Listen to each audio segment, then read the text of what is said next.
जाने के पहले वो सामान। आज पूज्य महाराज जी सत्संग में नाम की खिदमत, प्यार मोहब्बत आज महाराज जी साधना करने को बताएंगे। करते रहेंगे, आपका मानव जीवन कामयाब और सफल हो जाएगा। प्रेमी भाई बहनों, पूज्य महाराज जी का आगमन मंच पर होने जा रहा है, इसलिए आप उनके मंच पधारने पर आप खड़े होकर के स्वागत, सम्मान, अभिवादन करेंगे। जब महाराज जी का संकेत हो जाए तो फिर आप उनके इशारे पर बैठ जाएंगे।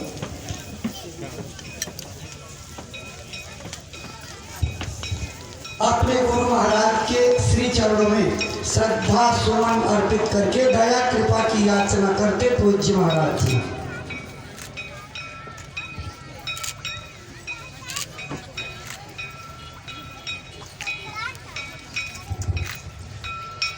जय गुरुदेव, जय गुरुदेव। अब आपको बैठने का संकेत हो गया है, आप अपने स्थान पर बैठ जाइए। जो भाई बहन इधर उधर हैं, आपसे भी प्रार्थना है कि सत्संग पंडाल में आकर के बैठ जाइए। प्रेमी भाई बहनों, हमारे आपके जीवन की घड़ियों का ये परम सौभाग्य जागा है जो आज सुनने का लाभ मिलने जा रहा है। पूज्य महाराज जी अपने मथुरा आश्रम से गुरु महाराज की दया कृपा से अपना 26 दिनों के सत्संग भ्रमण कार्यक्रम में जो संकल्प बना करके चले हैं, आपके श्री चरणों में आदर पूर्वक प्रार्थना करते हैं कि जो संदेश लेकर के आप मथुरा आश्रम से चले हैं, अपनी अमृत वाणी से प्रेमी भाई बहनों को सुनाने समझाने की कृपा करें, ताकि आपकी अमर वाणी से प्रेरणा प्राप्त करके हम भाई बहन अपने जीवन की अनमोल सांसों का उपयोग कर सकें और अपने जीवन को सफल, सार्थक और कामयाब बना सकें। परम श्रद्धेय पूज्य महाराज जी। आप सभी लोग प्रेम के साथ में मालिक के पावन नाम का उच्चारण करेंगे। बोलो जय गुरुदेव,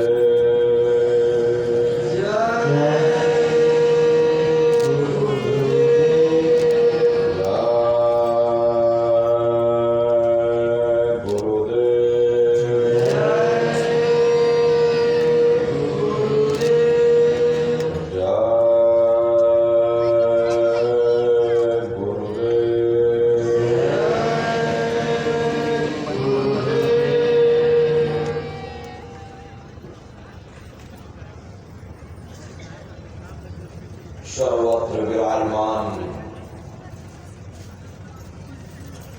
शब्द स्वरूप परम पूज्य स्वामी जी महाराज के श्री चरणों में कोटि कोटि नमन प्रणाम करते हुए प्रतापगढ़ की इस धरा पर इस सत्संग समारोह में उपस्थित सभी सत्संगी धर्म प्रेमी भाई बहनों को सादर जय गुरुदेव। प्रेमी भाई बहनों, हम आप परम सौभाग्यशाली हैं कि ऐसे कलिकाल में हम लोगों को ये मानव तन, ये मनुष्य शरीर प्राप्त हुआ। उससे भी परम सौभाग्य की बात है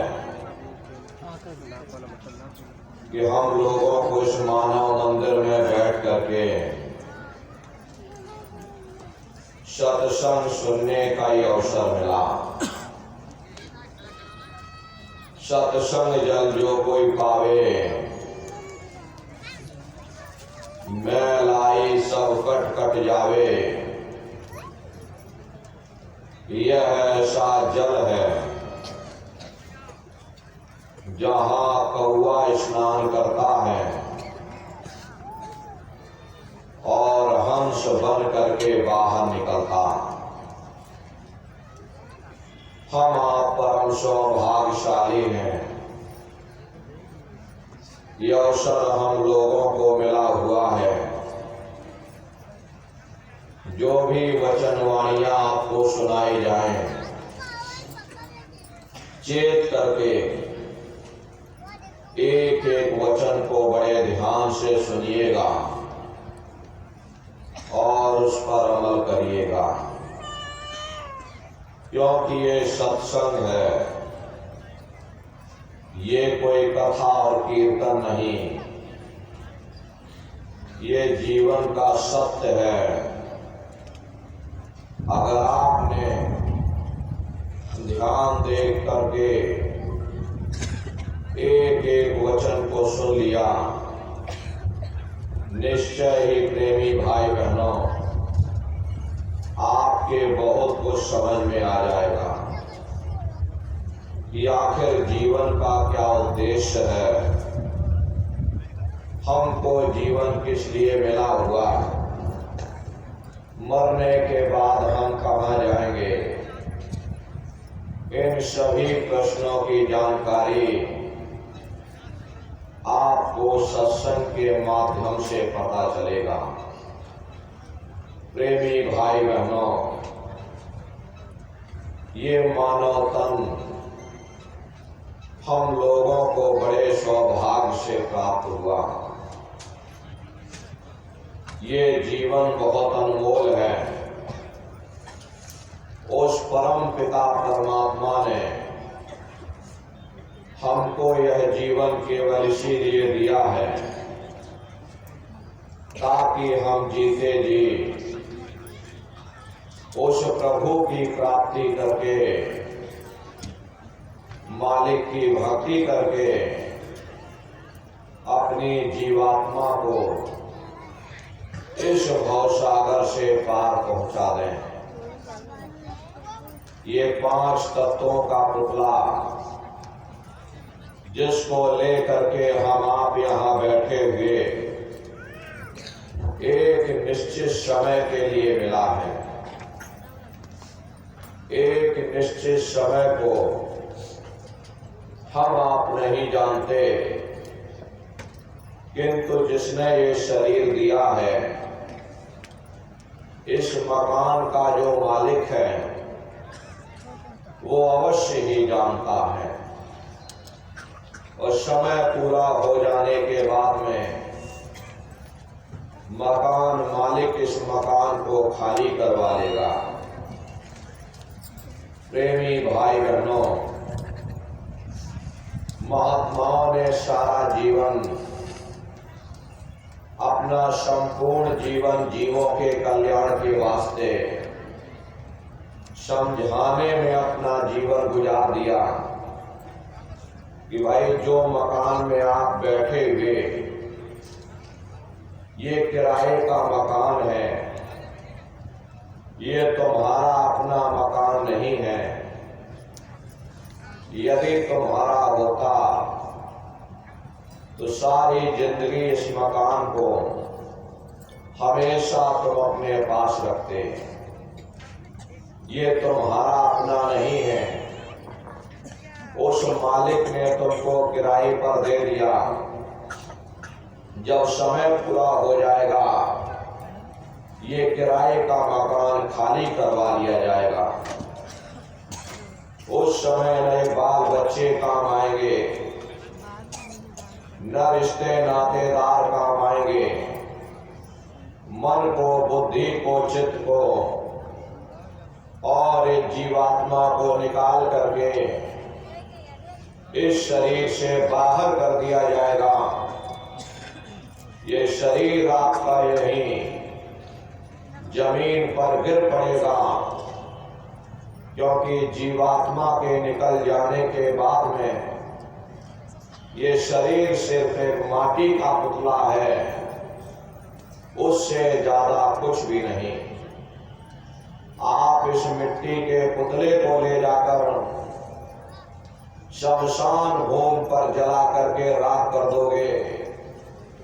आपकी कौम, आपका मजहब, आपकी जात और बिरादरी उसी शमशान भूमि पर जल करके राख हो जाएगी।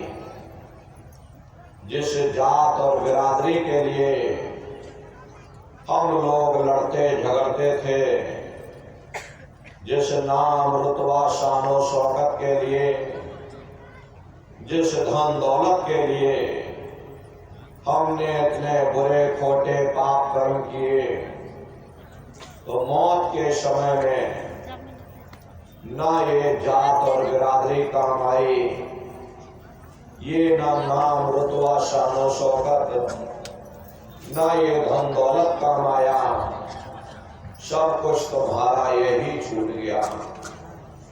और एक जीवात्मा को ले जाकर धर्मराज की कचहरी में पेश कर दिया जाएगा। पलक झपकते ही तुम्हारे अच्छे बुरे कर्मों का हिसाब किताब हो जाएगा। धर्मराज तुमको सजा सुना देंगे, ले जाओ इनको फलाने नरक में डाल दो, क्योंकि इनको जब मौका दिया था इन्होंने इस मौके का फायदा नहीं उठाया, इसलिए ले जाओ इनको फलाने नरक में डाल दो। अरे महात्मा कभी झूठ नहीं बोलते हैं। महात्माओं ने जब साधना किया, साधना करके जब ऊपर गए, ऊपर जा करके जब उन्होंने जीवों की हालत देखी, तो हम जीवों को समझाने के लिए इस धरा भूमि पर अवतरित हुए और जीवों को समझाने का प्रयास किया कि भाई ये मानव तन बार बार नहीं मिलने वाला, बड़े सौभाग्य से तुमको प्राप्त हुआ। बड़े बड़े राजे महाराजे आए, सारी जिंदगी किला बनाते बनाते गुजार दिया।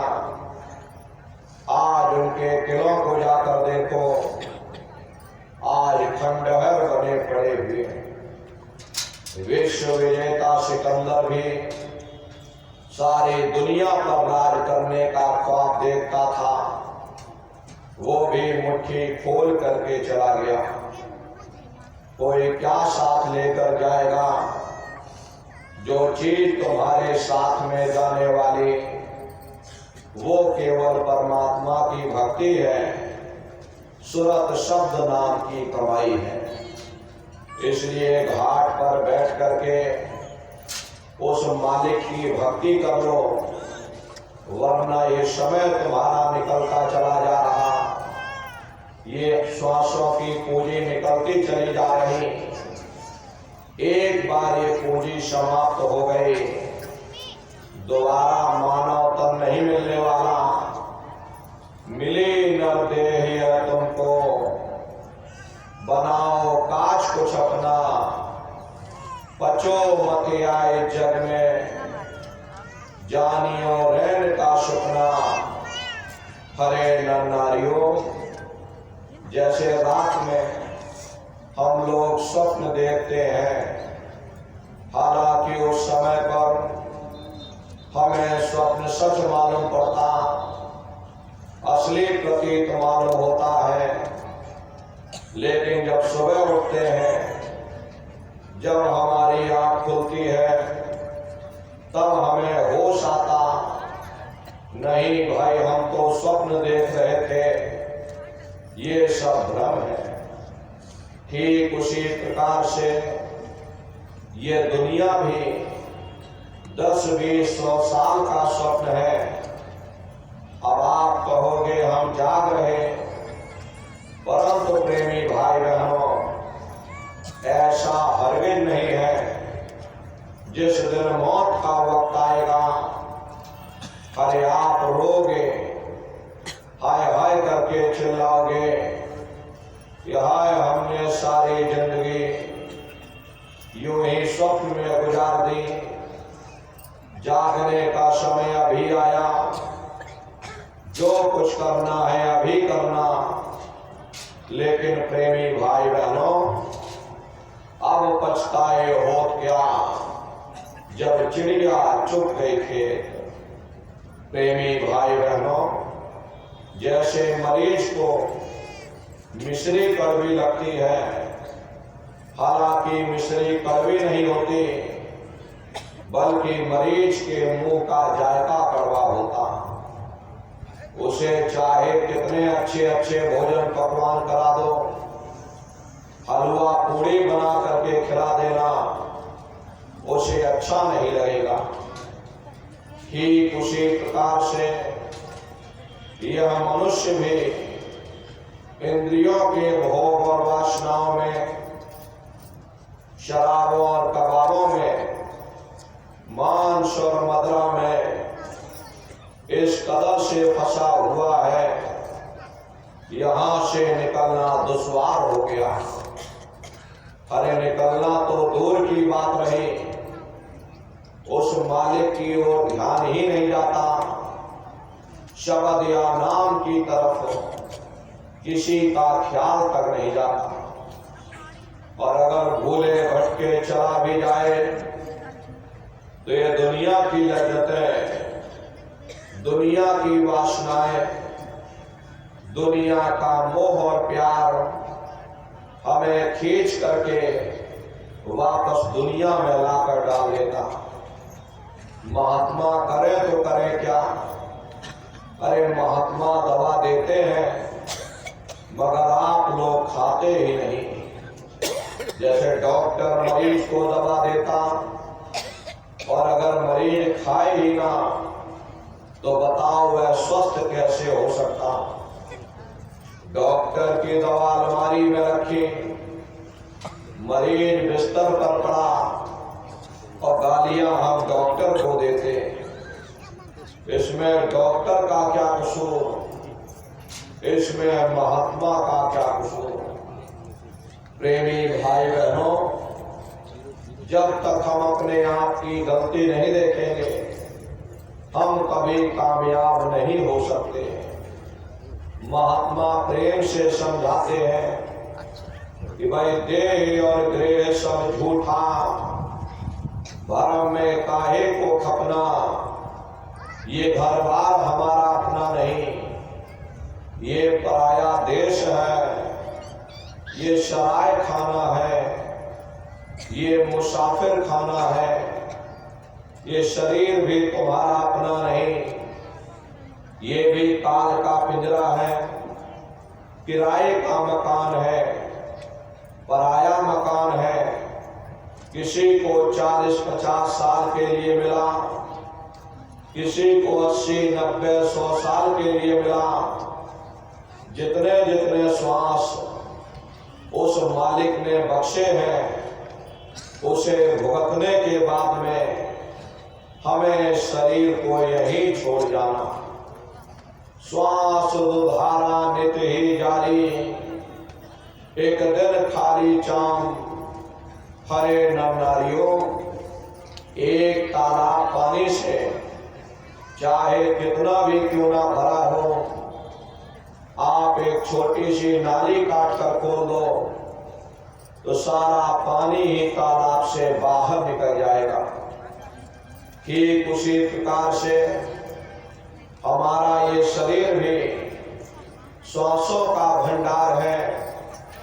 जब तक श्वासों का भंडार जारी है हम दुनिया के काम काज में फंसे हुए, दुनिया के कारोबार में उलझे हुए।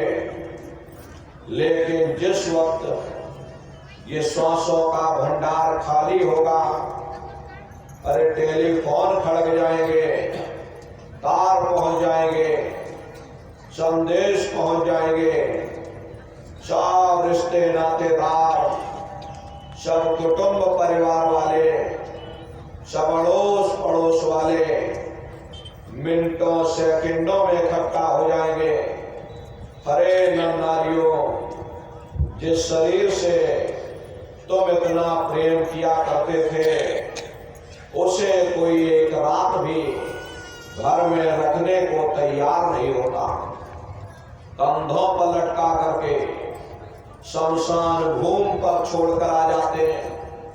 हिंदू लोग तिनका तोड़ाते, जैसे तिनका टूट गया तेरा मेरा रिश्ता नाता टूट गया।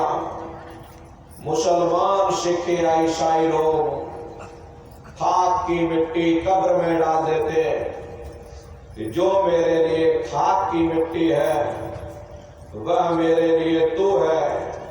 अब बताओ प्रेमी भाई बहनों, जिन रिश्ते नातेदारों के खातिर, जिन कुटुंब परिवार वालों के खातिर आपने सारी जिंदगी गुजार दी, इतना इतना कष्ट सहा, इतनी इतनी मुसीबतें सही, सबने मिनटों सेकंडों में आपसे रिश्ता नाता तोड़ दिया। हरे प्रेमी भाई बहनों, बड़े बड़े राजे महाराजे आए, ये किला बनाते बनाते गुजार दिया। आज किले खंडहर बने पड़े। एक समय हमारा भी आएगा, हमारी भी मशक से हवा जरूर निकलेगी। महात्मा कहते हैं, वह जीव सब लोभ में भूले, काल से कोई नहीं बचना। ये सारा संसार, ये काम क्रोध लोभ मोह अहंकार की आग में जल रहा। सारा जगत काल का चमेना है। कबीर साहब ने कहा कि जगत चबेना काल का, कुछ मुख में कुछ गोद में। करोड़ों कौमें आई और चली गई, करोड़ों युग बीत गए, सतयुग त्रेता द्वापर बीत गया, कलयुग में हम सभी लोग मौजूद हैं, लेकिन अभी तक हमारा छुटकारा नहीं हुआ। अगर हुआ होता तो आज हम सब यहाँ न बैठे होते। अरे कई जन्म भय कीट पतंगा, कई जन्म भय मीन कुरंगा, कई जन्म पंखी सर खोइयो, कई जन्म है वर वृक्ष जोइयो। मेरे जगदीश मिलन की बरिया, चिरंकार यह देश दरिया। करोड़ों युगों से हम आप कभी कीड़े पतंगों की योनि में, कभी पेड़ पौधों की योनि में, तो कभी पशु और पंछियों की योनि में रखा खा रहे। प्रेमी भाई बहनों, बड़े सौभाग्य से तुमको यह मानव तन प्राप्त हुआ। कुछ अपना भी काम कर लो, अपनी जीवात्मा के कल्याण के लिए थोड़ा बहुत विचार कर लो, वरना ये समय निकलता चला जा रहा। ये श्वासों की पूंजी समाप्त होती चली जा रही, श्वास दो धारा नित्य ही जारी, एक दिन खाली चाम। हरे प्रेमी भाई बहनों, उस समय मामूली कष्ट नहीं होता, घनघोर पीड़ा होती है। मौत के समय में घनघोर पीड़ा।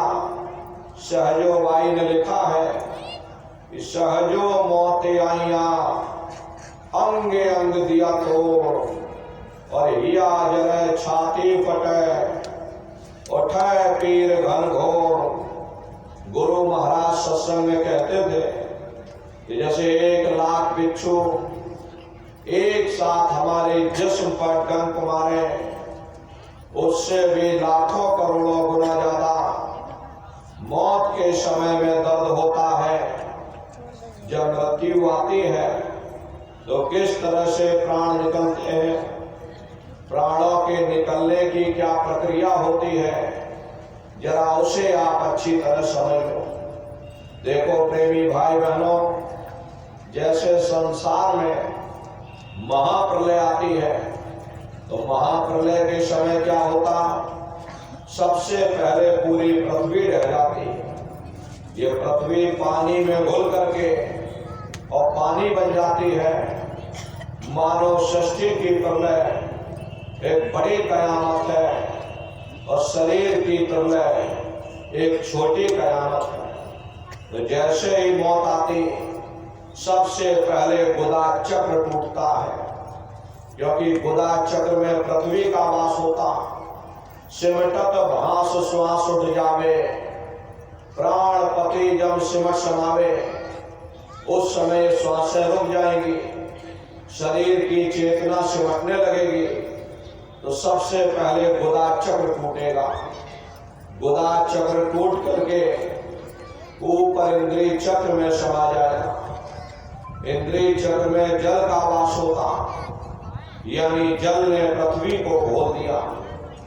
फिर जब इंद्रिय चक्र टूटेगा, यहां नाभि चक्र में समा जाएगा। नाभि चक्र में अग्नि का वास होता, यानी कि अग्नि ने फिर जल को सुखा दिया। फिर जब नाभि चक्र टूटेगा तो हृदय चक्र में समा जाएगा। हृदय चक्र में वायु का वास होता, यानी कि वायु ने अग्नि को अपने में समाहित कर लिया और इस तरह से वायु आकाश में उड़ गई। ये आंखों की पुतलियां पलट जाती हैं। जब यह कर्म कलाय उपजावे, बुद्ध सुरत की आन दबावे, जब यह जीवात्मा पांचों तत्वों को लान करके जल पृथ्वी अग्नि वायु आकाश पांचों तत्वों को लान करके ऊपर की ओर आती है, तो काल दाढ़ में आमदवानी, जब ढल के नैनन से पानी, जब काल अपनी दाढ़ में दबाता उस समय नेत्रों से पानी निकलता, इंद्रियां टूट टूट करके सब चकनाचूर हो जाती, सब रिश्ते नातेदार खड़े रहेंगे, डॉक्टर वैद्य हकीम सब आपको घेरे रहेंगे, लेकिन आप अपनी पीड़ा को उस समय अपने मुख से बयान नहीं कर पाओगे। सिर्फ आपके नेत्रों से अश्रु टपकेंगे। यमदूत आते हैं, प्राणों की डोरी को तोड़ देते हैं और जीवात्मा को खींच करके इस शरीर से बाहर कर दिया जाएगा। और जैसे ही जीवात्मा शरीर से अलग हुई, ये शरीर तुम्हारा मिट्टी हो जाता। फिर इस मिट्टी को एक रात अपने घर में कोई रखने को तैयार नहीं होता। प्रेमी भाई बहनों, जल्दी से बाजार से कफन खरीद के लाते, जल्दी से लकड़ियां खरीद के लाते, तो ये जल्दी करो, अब इनकी शक्ल देखने में हमको डर लग रहा, इसलिए जल्दी से यहाँ से उठा ले जाओ, वही शमशान भूमि पर जला देना। ये जो इनके कपड़े लत्ते घर में पड़े हुए, इनके कपड़े लत्ते भी उठा ले जाओ, वही शमशान भूमि पर जला देना। जिस बिस्तर पर ये लेटे रहे, ये बिस्तर भी उठा ले जाओ। अब इनकी छुई हुई चीज हमको घर में एक नहीं चाहिए, इसलिए इनका बिस्तर भी ले जाओ, वही शमशान भूमि पर जला देना। लेकिन उसने कोई आभूषण पहना होगा, उसको उतार करके जेब में रख लोगे, बस वही एक अशुद्ध नहीं होगा, बाकी सब अशुद्ध हो जाएगा। अरे महात्मा कहते हैं, वह कुटुंब परिवार मतलब काम, बिना धन पास नहीं जाए। ये रिश्ते नातेदार, ये कुटुंब परिवार वाले, ये सब स्वार्थ के संगी साथी। हरे नर नारियों, आज तुम्हारी जेब में पैसा है तो सब जैसे तैसे तुमसे रिश्तेदारियां कायम कर लेंगे।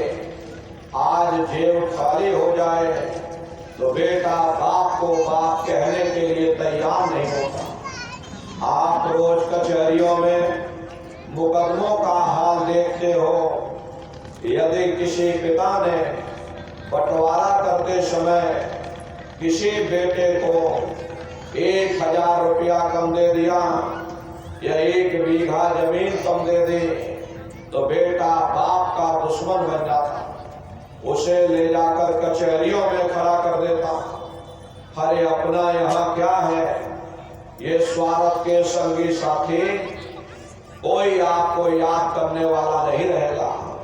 हरे प्रेमी भाई बहनों, अभी बूढ़े बुजुर्गों से पूछा जाए क्या आपको अपने माँ बाप की याद आती है, कहेंगे भाई नहीं आती। अरे क्यों नहीं आती? तुम्हारे माँ बाप थे, तुमको पाला पोसा बड़ा किया, खुद भूखे रहे होंगे, तुम्हारा पेट पाला होगा, तुमको तुम्हारे माँ बाप की याद क्यों नहीं आती? क्योंकि तुम्हारे सामने तुम्हारे लड़के बच्चे हो गए, तुम्हारे नाती पोता पंते संते हो गए, इसलिए तुम अपने माँ बाप की यादों को भूल गए और नई यादों में बस गए। ऐसे ही प्रेमी भाई बहनों, एक दिन सब तुमको भूल जाएंगे। जिस जात और बिरादरी के लिए तुम लड़ते झगड़ते रहते, वही जात बिरादरी वो शमशान भूमि पर जल करके खाक हो जाए। ये कहानी तो वहां समाप्त हो गई। उधर देखो क्या होगा, तुम्हारी जीवात्मा को ले जा करके और धर्मराज की कचहरी में पेश कर दिया जाएगा। वहां पलक झपकते ही तुम्हारे अच्छे बुरे कर्मों का हिसाब किताब हो जाएगा। धर्मराज तुमको सजा सुना देंगे, ले जाओ इनको फलाने नरक में डाल दो, क्योंकि इनको मैंने मौका दिया था जब ये माँ के घर में उल्टे लटके हुए थे, सिर इनका नीचे था, पैर तुम्हारे ऊपर थे। उस समय परमात्मा से रोते थे कि हे परमात्मा, एक बार मुझको मौका दे दो, एक बार मुझको मनुष्य शरीर दे दो, हम भजन करेंगे, भक्ति करेंगे, हम अपनी जीवात्मा का कल्याण करेंगे। परमात्मा ने जब तुमको मौका दे दिया, तुम्हारी पुकार सुन ली और तुमको ये मनुष्य शरीर दे दिया और कह करके भेजा था कि भाई ये किराए का मकान है, इसको तुम अपना मत समझ लेना, ये मैं तुमको किराए का मकान कुछ समय के लिए दे रहा हूँ, तुम अपनी जीवात्मा को मेरे किराए के मकान में बैठा करके उस मालिक की भक्ति करके अपनी जीवात्मा को जगाकर अपने घर वापस पहुंचा देना। मैंने कुछ समय के लिए ये किराए का मकान तुमको दिया, जब समय पूरा होगा मैं अपने सिपाहियों को भेज दूंगा, उस समय पर तुम मेरे किराए के मकान को मुझको वापस लौटा देना। लेकिन जैसा साफ सुथरा मैंने तुमको एक किराए का मकान दिया, वैसा साफ सुथरा तुम मुझको वापस कर देना।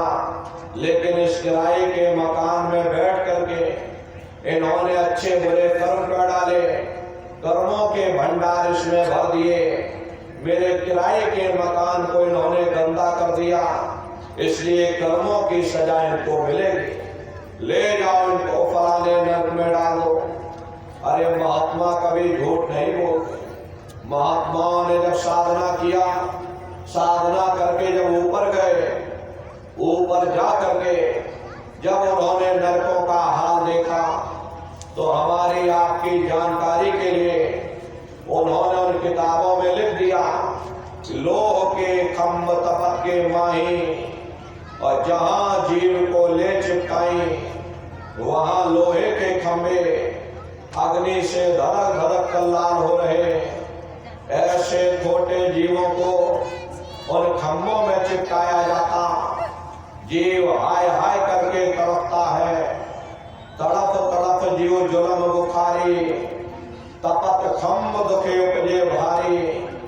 असहनी वेदना होती है, असहनी दुख दर्द होता, जीव वहां रोता चिल्लाता रहता, वहां कोई तुम्हारी पुकार सुनने वाला नहीं, कोई तुम्हारी दर्द भरी आवाज को सुनने वाला नहीं। अरे नर नारियों, ये दुर्दशा क्यों हो गई?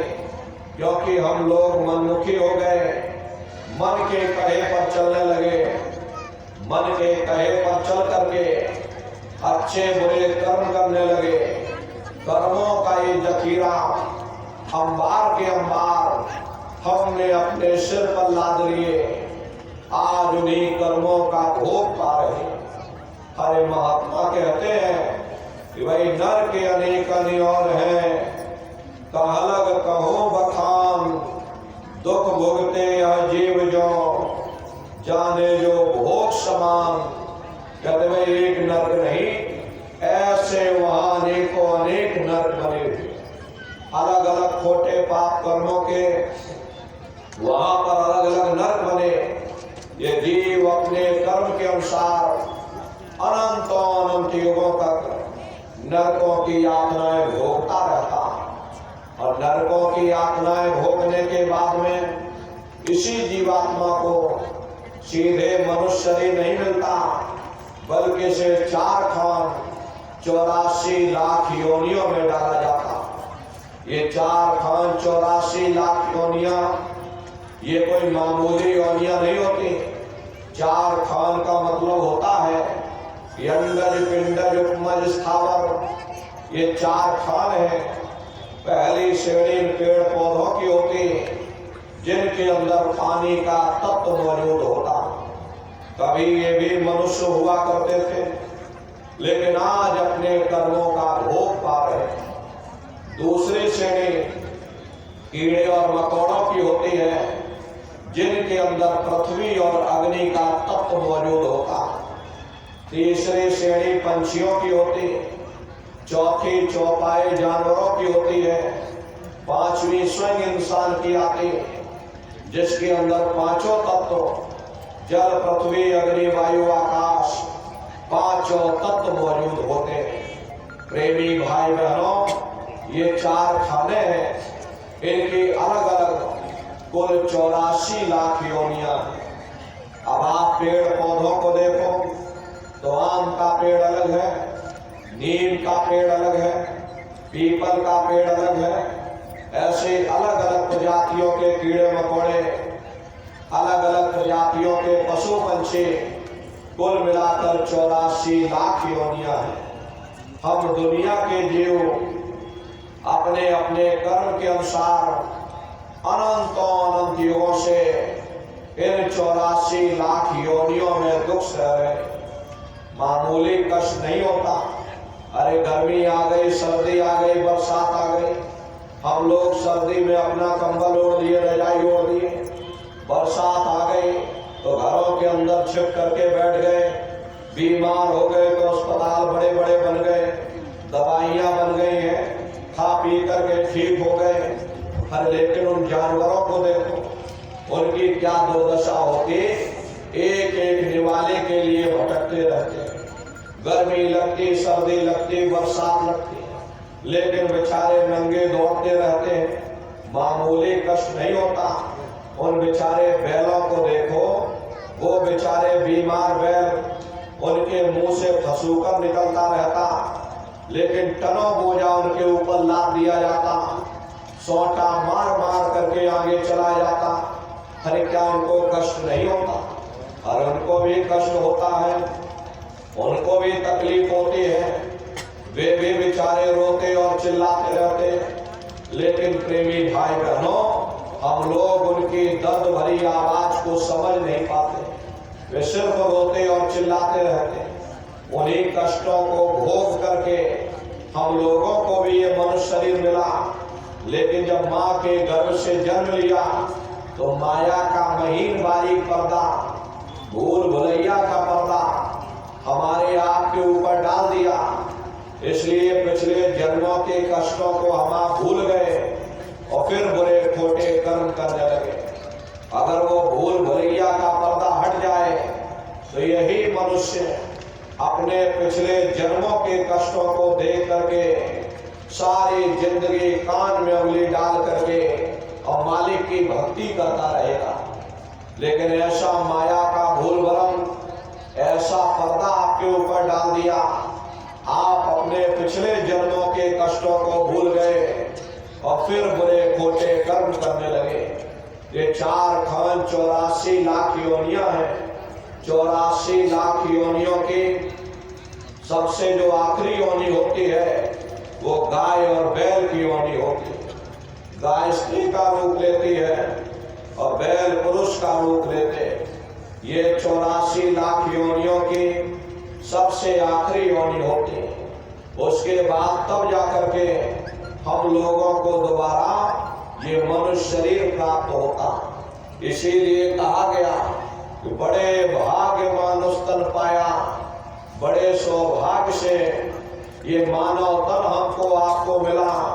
अरे बड़े से बड़े देवी देवता भी इस मानव तन को पाने के लिए तरसते हैं, क्योंकि 84 लाख योनियों से उन नरकों से निकलने का केवल एक ही रास्ता है, वह केवल मनुष्य का शरीर है।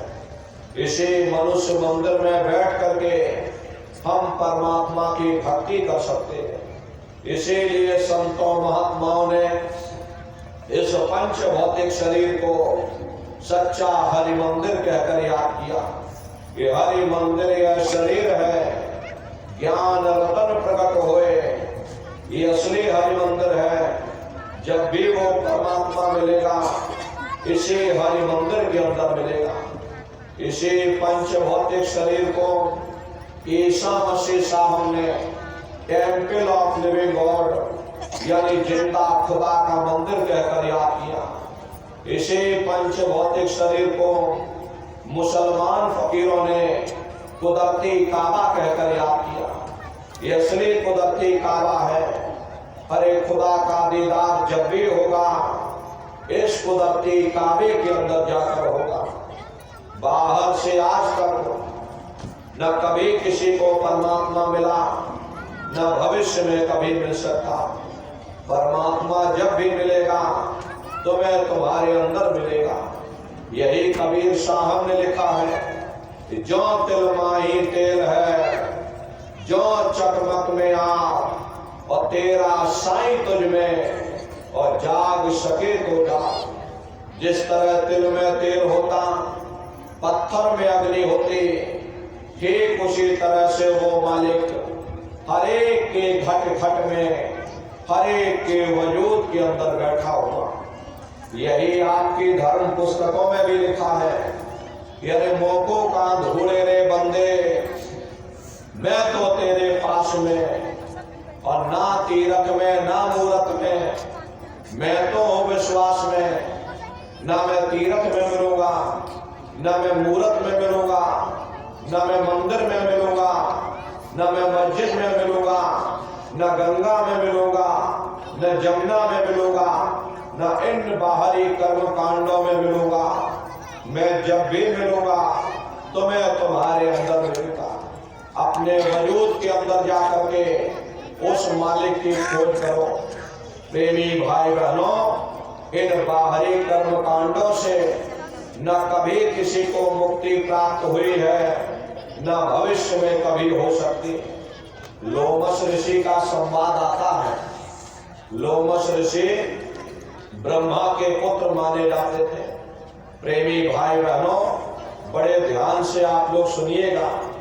ये जगत के जीव जितने भूल भरम और कर्म कांडों में फंसे हुए, आप लोग बड़े ध्यान से सुनिए। लोमस ऋषि ब्रह्मा के पुत्र माने जाते थे। लोमस ऋषि अपने पिता से यानी ब्रह्मा से पूछते हैं कि पितु से पूछ मुक्ति की बाता, और गंगा का फल कहो विधाता। हे पिताजी, मुक्ति कैसे मिलेगी, क्या किया जाए, कैसे किया जाए, जरा आप हमको दया कृपा करके समझा दीजिए कि हमें मुक्ति कैसे प्राप्त होगी। तब लोमस ऋषि के पिता यानी कि ब्रह्मा जवाब देते हैं कि गंगा का फल भाग सुनाई, और गंगा आदि मुक्त की दाई। हे लोमस ऋषि, तुम जाओ जाकर गंगा जी में स्नान करो। जो कोई गंगा स्नान करेगा उसे सहज में मुक्ति मिल जाएगी। जाओ तुम यह काम करो, तुम्हें सहजता से यानी सरलता से तुम्हें मुक्ति प्राप्त होगी। तब लोमस ऋषि जवाब देते हैं, सहस का 10 गंगा नहाया, जासे जौनि मोक्ष का पाया। हे पिताजी, मैंने सहस्त्रों वर्षों तक यानी हजारों हजार वर्षों तक गंगा जी में स्नान किया, बड़े श्रद्धा और आस्था के साथ में गंगा जी में डुबकी लगाई, लेकिन मुझे फल क्या मिला? जब मेरी मृत्यु हो गई, मुझे मक्ष की योनि में, मक्ष कहते हैं मछली की योनि में डाल दिया। अनेक जीव मार मोह खाया, ऐसे बहुत बहुत दुख पाया। जब मुझे मछली की योनि मिल गई तो अनेकों अनेक जल के जीवों ने मुझे मार मार करके खाया। मुझे कितनी तकलीफ हुई, कितनी मुझे पीड़ा हुई, इसका मैं वर्णन नहीं कर सकता। और हे पिताजी, एक नहीं जय जय तीरथ सबय नहाए, जल जीव जौन माहि भरमाए। कि जितने भी तीर्थ थे सभी जगह जाकर मैंने स्नान किया, जल में आशा बांधी, जल में मुझको वास मिल गया, लेकिन मुझे मुक्ति नहीं मिली। इसलिए हे पिताजी, ऐसी युक्ति मुक्ति बतलाओ, भवजल पार उतर के जाओ। ऐसी युक्ति, ऐसी मुक्ति का रास्ता हमको बतला दो, जिससे हमारी ये जीवात्मा सदा सर्वदा के लिए इस भवसागर रूपी समुद्र से पार हो जावे। जन्म मरण के बंधनों से हम हमेशा के लिए आजाद हो जावे, फिर कभी हमको जन्मना मरना ना पड़े। हे पिताजी, दया कृपा करके मुझे कोई ऐसा रास्ता बताओ। तब लोमस ऋषि के पिता यानी ब्रह्मा जवाब देते हैं कि लोमस ऋषि सुनिए भाई, सेवा ठाकुर कीजिए जाई। कि हे लोमस ऋषि, तुम मेरी बात को बड़े ध्यान से सुनो। तुम जाओ, जाकर ठाकुर जी की सेवा करो। चरना व्रत व्रत साधो सोई, सहज में मुक्ति पुण्य होई। रोज रोज ठाकुर जी की सेवा करना, रोज रोज चन्नामृत ले लेना, ये सहज से सहज, सरल से सरल काम है। रोज रोज पूजा करो, रोज रोज चन्नामृत पी लो। जाओ, तुम्हें काम करो, तुम्हें सहजता से यानी सरलता से तुम्हें मुक्ति मिल जाएगी। तब लोमस ऋषि जवाब देते हैं कि सहस वर्ष ठाकुर को सेवा, दूजा जाना और न भेवा। हे पिताजी, मैंने सहस्त्रों वर्षों तक यानी हजारों हजार वर्षों तक ठाकुर जी की पूजा की, उनके सिवाय किसी को कुछ नहीं माना। सब कुछ अपना उनके चरणों में न्यौछावर कर दिया।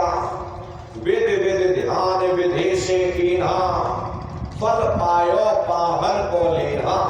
कहते विध विध ध्यान यानी विधि और विधान के साथ में जैसे जैसे धर्म ग्रंथों में उल्लेख है, ठीक उसी प्रकार से विधि विधान के साथ में मैंने ठाकुर जी की पूजा की। लेकिन मुझे फल क्या मिला? फल पायो पाहन को लेगा।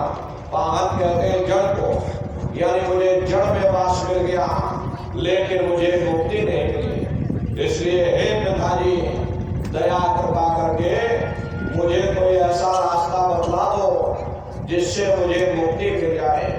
मेरी जीवात्मा सदा सर्वदा के लिए परमात्मा में विलीन हो जावे, फिर कभी संसार में हमको ना आना पड़े, कभी 84 लाख योनियों में नरकों में हमको भटकना न पड़े, हम कर्मों के चक्र से मुक्त हो जाएं। हे पिताजी, दया कृपा करके मुझे कोई ऐसा रास्ता बतलाओ। तब लोमस ऋषि के पिता यानी ब्रह्मा जवाब देते हैं कि हे लोमस ऋषि, पूजो पत्ती प्रेत लगाई और पीपर में जल ना हो जाई। कि हे लोमस ऋषि, तुम प्रीत लगा करके स्वामी नाम की पत्ती की पूजा करो। एक दिया पत्ती पे लावे, 100 कोटि यज्ञ फल पावे। कि हे लोमस ऋषि, मेरी बात को बड़े ध्यान से सुनो। जो एक दिया स्वामी नाम की पत्ती के नीचे रखता है, उसे कोटान कोटि यज्ञों का फल प्राप्त होता। जाओ, तुम्हें काम करो, तुम्हें सहजता से यानी सरलता से तुम्हें मुक्ति मिल जाएगी। तब लोमस ऋषि जवाब देते हैं कि सहस्र 3 पत्ती को पूजा, वृक्ष योनि पाई यही पूजा। कि हे पिताजी, मैंने सहस्र 3 यानी 3000 वर्षों तक स्वामी नाम की पत्ती की पूजा की, बड़ी श्रद्धा और आस्था के साथ में उस पर जल चढ़ाया। दीपक भी रखा, लेकिन मुझे फल क्या मिला? जब मेरी मृत्यु हो गई, मुझे वृक्ष की योनि में डाल दिया और मैं हजारों हजार वर्षों तक एक जगह वृक्ष की योनि में खड़ा रहा। पीपर पूजा वर्ष हजारा, ताको सुन वतंत निवारा। कि हे पिताजी, मैंने पीपर की भी पूजा की, पीपर की भी परिक्रमा लगाई, पीपर पर भी जल चढ़ाया, लेकिन मुझे फल क्या मिला? कन खजुरा दे ही पाई और बार बार भाव में भरमाई। कहते मुझे कन खजरे की योनि में डाल दिया और बार बार भाव में, भाव कहते हैं 4 खन 84 लाख योनियों को बार बार 4 खन 84 लाख योनियों में हम भटकते रहे, लेकिन मुझे मुक्ति नहीं मिली। इसलिए हे पिताजी, दया कृपा करके मुझे कोई ऐसा रास्ता बतला दो जिससे मुझे मुक्ति मिल जाए। तब लोमश ऋषि के पिता यानी ब्रह्मा जवाब देते हैं कि हे लोमश ऋषि, एकादशी करो तुम जाई, याते मुक्ति सहज में पाए। जाओ तुम एकादशी का व्रत रखो, मेरा विचार है तुम्हें इससे सहज में मुक्ति मिल जाएगी। तब लोमश ऋषि जवाब देते हैं कि सहस्र वर्ष एकादश की ना, अंत जन्म माखी को लेना। हे पिताजी, मैंने सहस्रों वर्षों तक यानी हजारों हजार वर्षों तक एकादशी का व्रत किया, लेकिन मुझे फल क्या मिला? जब मेरी मृत्यु हो गई, मुझे मक्खी की योनि में डाल दिया। प्रेमी भाई बहनों, हम किसी पूजा का विरोध नहीं कर रहे। आप ये मत समझ लेना कि हम किसी पूजा अर्चना का विरोध कर रहे। हम किसी पूजा का विरोध नहीं कर रहे, हम तो सिर्फ आपको अर्थ बता रहे हैं। ये लोमश ऋषि और ब्रह्मा का संवाद आपकी धर्म पुस्तकों में आता है, उसी का आपको अर्थ बताया जा रहा। तो देखिए, लोमश ऋषि कहते हैं कि हे पिताजी, मैंने और भी बहुत सारे व्रत किए, अर्प व्रत की नहीं बहुत तेरा, ताका सुन वर्तंत निवेरा। मैंने और भी बहुत सारे व्रत किए, लेकिन मुझे मिला कुछ नहीं, मैं खाली का खाली रह गया। प्रथम व्रत एतवार को कीना और याते जन्म चील को लीना। कि हे पिताजी, मैंने बड़ी श्रद्धा आस्था के साथ में हर इतवार को व्रत किया, लेकिन मुझे फल क्या मिला? जब मेरी मृत्यु हुई, मुझे चील की योनि में डाल दिया। मंगल बहुविधि व्रत रहाई, याते जन्म सूअर को पाई। कि हे पिताजी, मैंने बड़ी श्रद्धा और आस्था के साथ में मंगलवार का व्रत किया, लेकिन मुझे फल क्या मिला? जब मेरी मृत्यु हो गई, मुझे सूअर की योनि में डाल दिया। और व्रत तीज को कीन्हा, कुकर जन्मता ही से लीन्हा। कि हे पिताजी, मैंने तीज का भी व्रत किया, लेकिन मुझे फल क्या मिला? जब मेरी मृत्यु हुई, मुझे कुत्ते की योनि में डाल दिया। और पर दोष नेम से कीन्हा और खर को जन्मता ही से लीन्हा। हे पिताजी, मैंने बड़े नियम और संयम के साथ में परदोष व्रत भी किया, लेकिन मुझे फल क्या मिला? जब मेरी मृत्यु हो गई, मुझे खर की योनि में यानी गधे की योनि में डाल दिया। नौमी व्रत अष्टमी कीन्हा, याते जन्म घूस को लीन्हा। हे पिताजी, मैंने नौमी और अष्टमी का भी व्रत किया, लेकिन मुझे फल क्या मिला?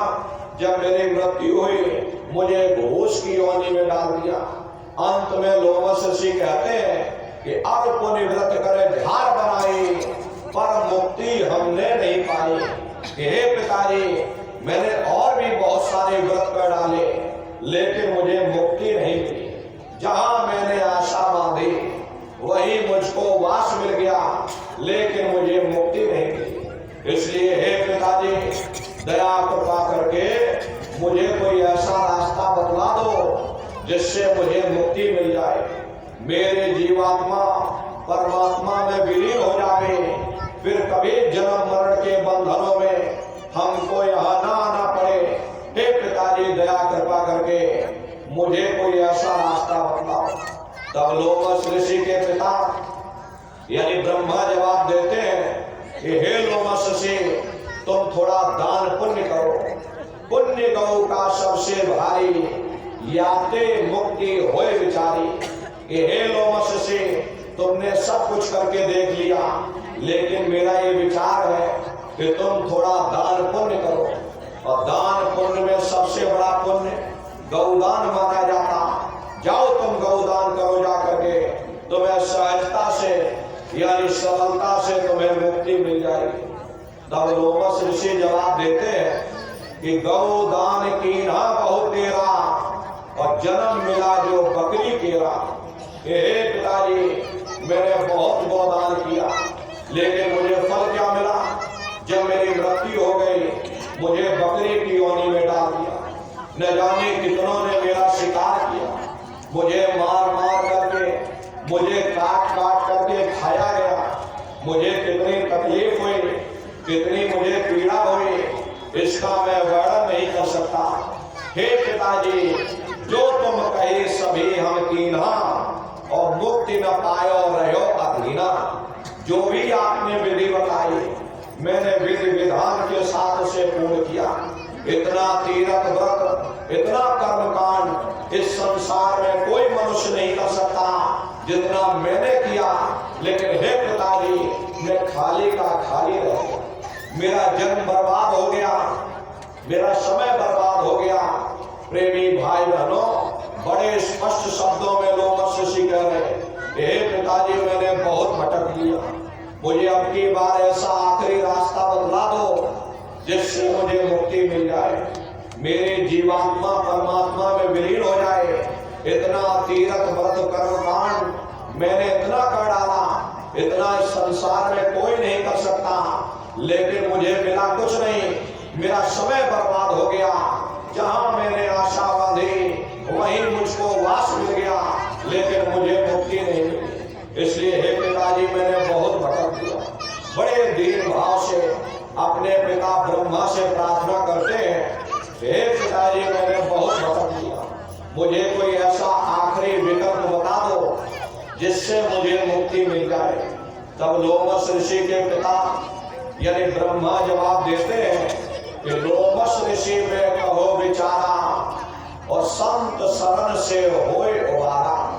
कि हे लोमस ऋषि, मेरा ये अंतिम विचार है कि तुम जाओ संतों की शरण में चले जाओ, वहीं से तुमको मुक्ति मिलेगी। तीरथ व्रत सब झूठ पसारा, और नहीं हुई है इनते निर्वारा। ये तीरथ व्रत सब झूठ का पसारा है, ये मेरे फैलाए हुए जंजाल है जीवों को फंसाए रखने के लिए। इससे कभी किसी को मुक्ति नहीं मिल सकती। अब बताओ प्रेमी भाई बहनों, ब्रह्मा को अपने पुत्र की जरा सी चिंता नहीं, हजारों हजार वर्षों तक भटका करके रखा। तब उन्होंने अंत में उपाय बताया कि संत शरण से होए उबारा, और तीरथ व्रत सब झूठ पसारा। अगर तुम मुक्ति पाना चाहते हो तो तुम संतों की शरण में चले जाओ, वहीं से तुमको मुक्ति मिलेगी। प्रेमी भाई बहनों, इसीलिए उस मालिक ने जब यहाँ देखा जीव अंधकार के दलदल में फंसता चला जा रहा, चारों तरफ आडंबर ही आडंबर है, पाखंड ही पाखंड है, तब स्वयं नामी महाप्रभु ने संतों महात्माओं को धरती पर भेजा। और सबसे पहले धरती पर कबीर साहब आए, जिन्होंने पाखंड का पुरजोर विरोध किया और सूरत शब्द के भेद को जाहिर किया कि भाई तुम्हारी ये जीवात्मा यहाँ बैठी हुई है, शब्द को पकड़ करके ये जीवात्मा ऊपर से नीचे आई है, तो शब्द को ही पकड़ करके ये जीवात्मा नीचे से ऊपर जाएगी। प्रेमी भाई बहनों, हम लोग ऊपर से नीचे कैसे आए और कैसे आकर के नीचे इस संसार में फंस गए, जरा संक्षिप्त में आप लोग समझ लीजिए। पहले यहाँ कुछ नहीं था, पहले न हम थे न आप थे, न ये जमीन थी न आसमान था, न देवी थे न देवता थे, न ब्रह्मा विष्णु महादेव थे, पहले कुछ नहीं था। तो पहले कौन था? आपकी धर्म पुस्तकों में लिखा है एक अनियनामा अविसच्चिदानंद प्रभु धामा। वो एक अनियनामी महाप्रभु अपने अनामी धाम में अखंड राज किया मालिक की मौज मर्जी उठी। उन्होंने 3 लोकों का सबसे पहले विस्तार किया, यानी अगम लोक, अलख लोक और सत्य लोक। अगम लोक में अगम पुरुष को बैठाया, अलख लोक में अलग पुरुष को, और सतलोक में सतपुरुष भगवान को बैठा दिया।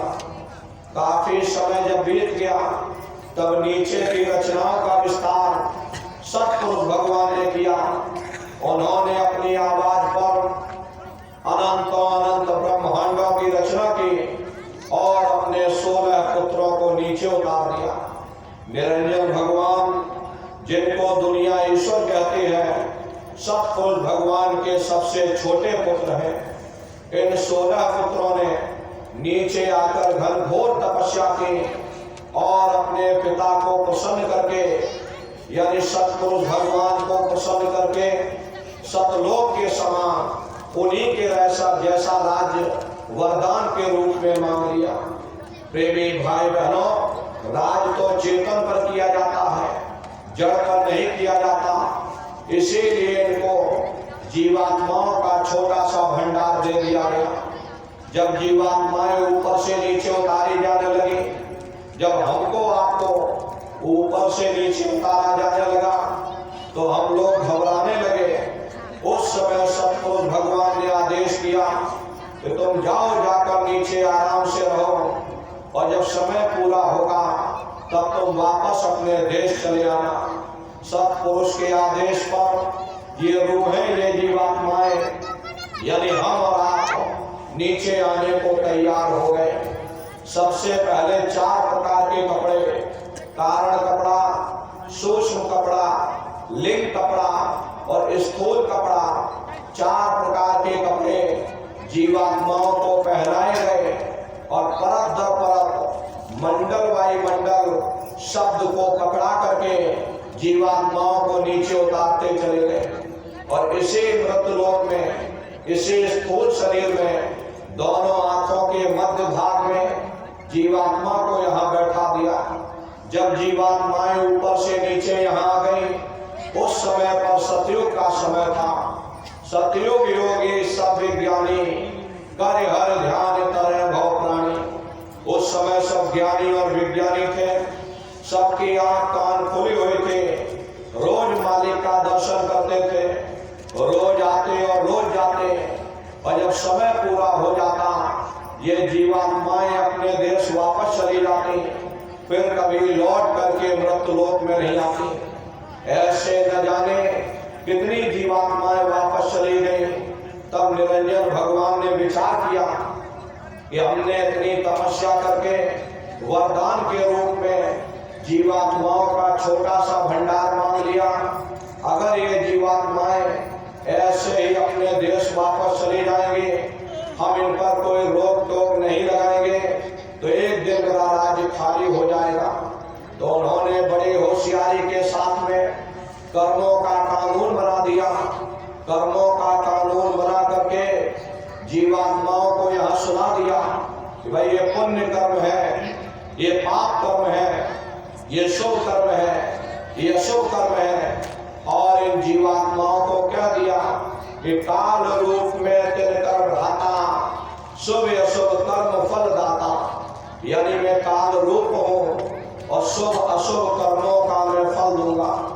यानी कर्म करने की स्वतंत्रता हमको आपको दे दी और फल देने का अधिकार इन्होंने अपने हाथों में रख लिया। धीरे धीरे ये जीवात्माएं कर्मों की बेड़ियों में जकड़ती चली गई। जिस नाम की डोरी को पकड़ करके, जिस शब्द को पकड़ करके ये जीवात्माएं ऊपर से नीचे आई थी, कर्मों के कारण वो शब्द हाथ से छूट गया। तब से लेके आज तक न जाने कितने युग और कल्प बीत गए, हम लोग यहीं पर भटका खा रहे। अगर वो नाम की डोरी हाथ में आ जाए, शब्द की डोरी हाथ में आ जावे, तो शब्द कर्म की रेख कटावे, शब्द शब्द में जाए मिलावे। शब्द वो साधन है जो तुम्हारे कर्मों की रेख पर रेख मार देगा, तुम्हारे कर्मों को साफ कर देगा और तुम्हें शब्द दर शब्द, मंजिल दर मंजिल अपने घर वापस पहुंचा देगा। कि सूरत शब्द नाम की कमाई, ये सबसे पहले कबीर साहब आए, उन्होंने इस भेद को जाहिर किया। उससे पहले किसी को नहीं मालूम था। अरे सतयुग त्रेता द्वापर बीता, काहू न जाने शब्द की रीता, कलयुग में स्वामी दया विचारी, और प्रगट करके शब्द पुकारी। सतयुग त्रेता द्वापर बीत गया, लेकिन शब्द के भेद को कोई नहीं जान पाया। वो तो कबीर साहब आए, उन्होंने इस भेद को जारी किया। बाद में फिर गुरु नानक साहब आए, उन्होंने सूरत शब्द के भेद को जारी किया। उसके बाद और महात्मा आए, कबीर, नानक, दादू दरिया, भीखा साहब, रविदास जी, पलटू साहब, जगजीवन साहब, ईसा मसीह साहब। इधर चित्रकूट के बगल में राजापुर गांव पड़ता है, गोस्वामी जी महाराज का जन्म हुआ, उन्होंने भी सूरत शब्द के भेद को जाहिर किया। उधर राजस्थान में चले जाओ तो मीराबाई, सहजोबाई, उन्होंने भी सूरत शब्द के भेद को जाहिर किया। इधर राधा स्वामी जी महाराज, उन्होंने भी सूरत शब्द के भेद को जाहिर किया। गरीबदास जी महाराज, सावन सिंह जी महाराज, बहुत से महात्मा आए जिन्होंने सब सूरत शब्द के भेद को जाहिर किया। और हमारे गुरु महाराज ने इसकी परत दर परत खोल करके रख दी। तो प्रेमी भाई बहनों, कैसे आप लोग सूरत शब्द नाम की कमाई करोगे? इसके लिए महात्माओं ने केवल 3 क्रियाएं बताई। साधन 3 सारे ने, और साधन सब थोथे मान। इस कलयुग में उस मालिक को प्राप्त करने के लिए संतों महात्माओं ने केवल 3 क्रियाएं बताई। पहला है सुमरन, दूसरा है ध्यान, और तीसरा है भजन। सुमरन कहते हैं उस मालिक को याद करना, ध्यान कहते हैं दृष्टि को एकाग्र करना, और भजन कहते हैं कान में उंगली डाल करके उस शब्द को सुनना, उस नाम को सुनना, उस आवाज को सुनना जो मालिक के घर से आवाज आ रही। तो कैसे आप लोग सुमरन करोगे? कैसे ध्यान करोगे? आंख को बंद कर देना, और दोनों आंखों के मध्य भाग में जहां पर देवियां बिंदी लगाती हैं और पुरुष जहां टीका लगाते हैं, ये दोनों आंखों के मध्य भाग में दूर सामने देखिएगा, सामने आपको अंधेरा दिखाई पड़ेगा। बस उसी अंधेरे में एक जगह पर आप अपनी दृष्टि को एकाग्र करिएगा। होशियारी यही रहे, ये आंखों की पुतलियां हिलने ना पाए। शुरुआती समय में ये आंखों की पुतलियां हिलेंगी, लेकिन जब आप अभ्यास करोगे, करत करत अभ्यास दे जड़मत होत सुजान, जब अभ्यास करते रहोगे तो आंखों की पुतलियां हिलना बंद हो जाएंगी। तो दूर सामने अंधेरे में एक जगह अपनी दृष्टि को एकाग्र करिएगा, या उस अंधेरे को ही देखते रहना। किसी के बारे में सोचना नहीं, किसी के बारे में विचार मत करना, शरीर को बिल्कुल हिलाना डुलाना नहीं, बस शून्य होकर के सामने अंधेरे को देखते रहिए। देखते देखते देखते देखते आपकी दृष्टि अंधेरे में टिक जाएगी, और जैसे ही आपकी दृष्टि उस अंधेरे में एकाग्र हुई तो सुई की नोक के बराबर काले में भी काला बिंदु, बड़ा चमकीला बिंदु होगा, चम चम चम चम चमकेगा, वो आपको अंतर में सामने दिखाई पड़ जाएगा। जब वो चमकदार बिंदु सामने दिखाई पड़ जाए, तब आप अपनी दृष्टि को उस बिंदु पर एकाग्र कर देना। जब आप अपनी दृष्टि बिंदु पर टिकाओगे तो बिंदु के चारों तरफ से बड़ा भारी प्रकाश निकलेगा, चक्र की तरह से बहुरंगी प्रकाश होगा। वो प्रकाश धीरे धीरे बड़ा होता चला जाएगा। साधक इतना मोहित हो जाता है कि बिंदु को छोड़ देता और दाएं बाएं प्रकाश को देखने में लग जाता। जब आप दाएं बाएं प्रकाश को देखने में लग जाओगे, क्योंकि प्रकाश उस बिंदु से निकल रहा और आपने बिंदु को छोड़ दिया, प्रकाश को देखने में लग गए, तो प्रकाश भी गायब हो जाएगा, बिंदु भी गायब हो जाएगा, फिर अंतर में अंधेरा छा जाएगा, फिर आपको उतनी मेहनत करनी पड़ेगी। इसलिए दाएं बाएं बिल्कुल मत देखना। आपका निशाना बिंदु पर टिका रहे जिसमें से वो प्रकाश निकल रहा, वही बिंदु दरवाजा है, वही बिंदु खिड़की है। उसी को हरि का द्वार यानी कि हरिद्वार कहा गया। बहुत विशाल वो दरवाजा, ये संसार कुछ नहीं है। ऐसे लाखों संसार एक साथ दरवाजे से होकर भेज दिए जाए, पता तक नहीं चलेगा। इतना विशाल वो हरि का द्वार है। आप उसके अंदर दाखिल हो जाओगे, बहुत बड़ा मैदान दिखाई पड़ेगा।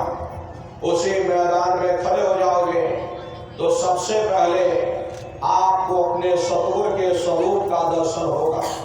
वो आपकी उंगली को पकड़ करके आगे का सफर तय करेंगे। लेकिन प्रेमी भाई बहनों, सतगुरु के स्वरूप का दर्शन जब होगा जब आप जय गुरुदेव नाम का सुमरण करोगे। अगर आपने सुमरण न किया, आपने उनको याद न किया, तो जब आप उनको याद ही नहीं करोगे तो भला वो आपको दर्शन क्यों देंगे। और जब आपको दर्शन नहीं होगा तो आप आगे का सफर तय नहीं कर सकते। इसीलिए जय गुरुदेव नाम का सुमरण करा जाता। जब आप जय गुरुदेव नाम का सुमरण करोगे, फिर जब आप ध्यान पर बैठोगे और जब दरवाजे के अंदर दाखिल हो जाओगे तो सबसे पहले उन्हीं के स्वरूप का दर्शन होगा। वो आपकी उंगली को पकड़ करके आगे का सफर तय करेंगे। तो यह ध्यान करने का तरीका। एक बार फिर से आप लोग समझ लो कैसे ध्यान करोगे। घर में पंक्ति मार करके बैठ जाना, बाहर से अपनी आंख को बंद कर देना, आंखों पर कोई जोर मत देना। बहुत से लोग क्या करते हैं, ये अपनी आंखों पर जोर डालते हैं ताकि जल्दी से दृष्टि एकाग्र हो जाए। यदि आप अपनी आंखों पर जोर डालोगे तो आंखों की पुतलियों में दर्द होगा। फिर आप अपनी बाहरी आंखों को खोल दोगे। इन बाहरी आंखों का यहाँ पर कोई काम नहीं। जैसे सोते समय धीरे से अपनी आंख को बंद करते हो, ऐसे धीरे से अपनी आंख को बंद कर लेना और दोनों आंखों के मध्य भाग में जहां देवियां बिंदी लगाती है, यहीं से सामने देखिएगा, अंतर में आपको अंधेरा दिखाई पड़ेगा। बस उसी अंधेरे में एक जगह पर आप अपनी दृष्टि को एकाग्र करो या उस अंधेरे को ही देखते रहना। एक टप होकर के सामने अंधेरे को देखते रहना। देखते देखते आपकी दृष्टि अंधेरे में टिक जाएगी और जैसे ही आपकी दृष्टि उस अंधेरे में एकाग्र हुई तो सुई की नोक के बराबर काले में भी काला बिंदु, बड़ा चमकीला बिंदु होगा, चम चम चम चम चमकेगा। वो आपको अंतर में सामने दिखाई पड़ जाए। जब वो चमकदार बिंदु सामने दिखाई पड़ जाए तब आप अपनी दृष्टि को उस बिंदु पर एकाग्र कर देना। वही बिंदु दरवाजा है। वो दरवाजा खुल जाएगा, ये शिव नेत्र खुल जाएगा, ये दिव्य दृष्टि खुल जाएगी और आप दरवाजे के अंदर दाखिल हो जाओगे। एक बार प्रेमी भाई बहनों, ये दिव्य दृष्टि खुल जाए, फिर क्या भूत और क्या भविष्य और क्या वर्तमान कोई भेद गुप्त नहीं रहता। लाखों वर्ष पहले क्या हुआ था, भविष्य में क्या होने वाला, बैठे बिठाए आप सब जान सकते हैं। तो यह ध्यान करने का तरीका। और तीसरा है भजन। भजन कहते हो शब्द को सुनना, उस नाम को सुनना, उस आवाज को सुनना जो मालिक के घर से आवाज आ रही। तो कैसे आप लोग भजन करोगे, अच्छी तरह से समझ लीजिए। ये आंख और कान को बंद कर देना, दोनों उंगली कानों में डाल करके ये कानों को बंद कर देना। कान इसीलिए बंद किए जाते हैं ताकि बाहर की कोई आवाज हमको सुनाई न पड़े। अपनी सुविधा के अनुसार बैठिएगा। कुर्सी पर चाहे कुर्सी पर बैठ जाओ, सोफे पर चाहे सोफे पर बैठ जाइए, या कोई कड़ा तकिया इस तरह से रख लो और दोनों पानी यहाँ रख करके दोनों उंगली कानों में डाल के कानों को बंद कर लो। अब बहुत सी हमारी माताएं बहनें बूढ़े बुजुर्ग, अरे भाई आपके घुटनों में दर्द होता है या रीढ़ की हड्डी में दर्द होता, आप बैठ करके भजन नहीं कर पाते तो आप लेट करके भजन करिएगा। ऐसे सीधे लेट जाओ, लेटे लेटे आंख और कान को बंद कर लो। मतलब तो आंख और कान को बंद करना है, चाहे लेट कर करो चाहे बैठ कर करो। यही कहा गया कि आंख कान मुख बंद कराओ, अनहद झिंगा शब्द सुनाओ।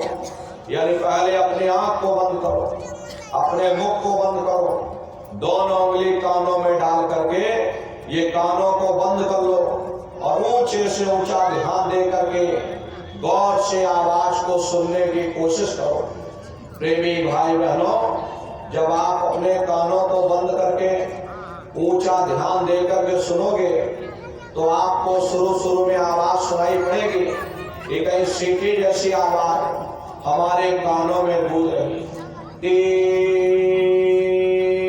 इस तरह से सीटी जैसी आवाज शुरू में हर एक को सुनाई पड़ेगी। शाम को अपने अपने घरों में बैठिएगा, ये कानों को बंद कर देना और ध्यान दे करके गौर से सुनिएगा तो सीटी जैसी आवाज सुनाई पड़ेगी। करना आपको कुछ नहीं, लेटे हो चाहे बैठे हो, आप सिर्फ उस आवाज को सुनते रहना और सुनते सुनते उसी में लीन हो जाओ। जब आप उसमें लीन हो जाओगे तो कुछ समय बाद में आपको दोबारा अनुभव होगा कि कहीं बड़े दूर से एक महीन आवाज, घंटे और शंख की आवाज हमारे कानों में गूंज रही है। जैसे मंदिरों में घंटियां बजती हैं, टन टन टन टन, इस तरह से घंटे और शंख की आवाज सुनाई पड़ेगी। उसी घंटे शंख की आवाज को महात्माओं ने शब्द कहा। अरे आपकी धर्म पुस्तकों में लिखा है कि पोथी पढ़ पढ़ जग हुआ, पंडित भया न कोई, और 2.5 अक्षर प्रेम का पढ़े सो पंडित होए।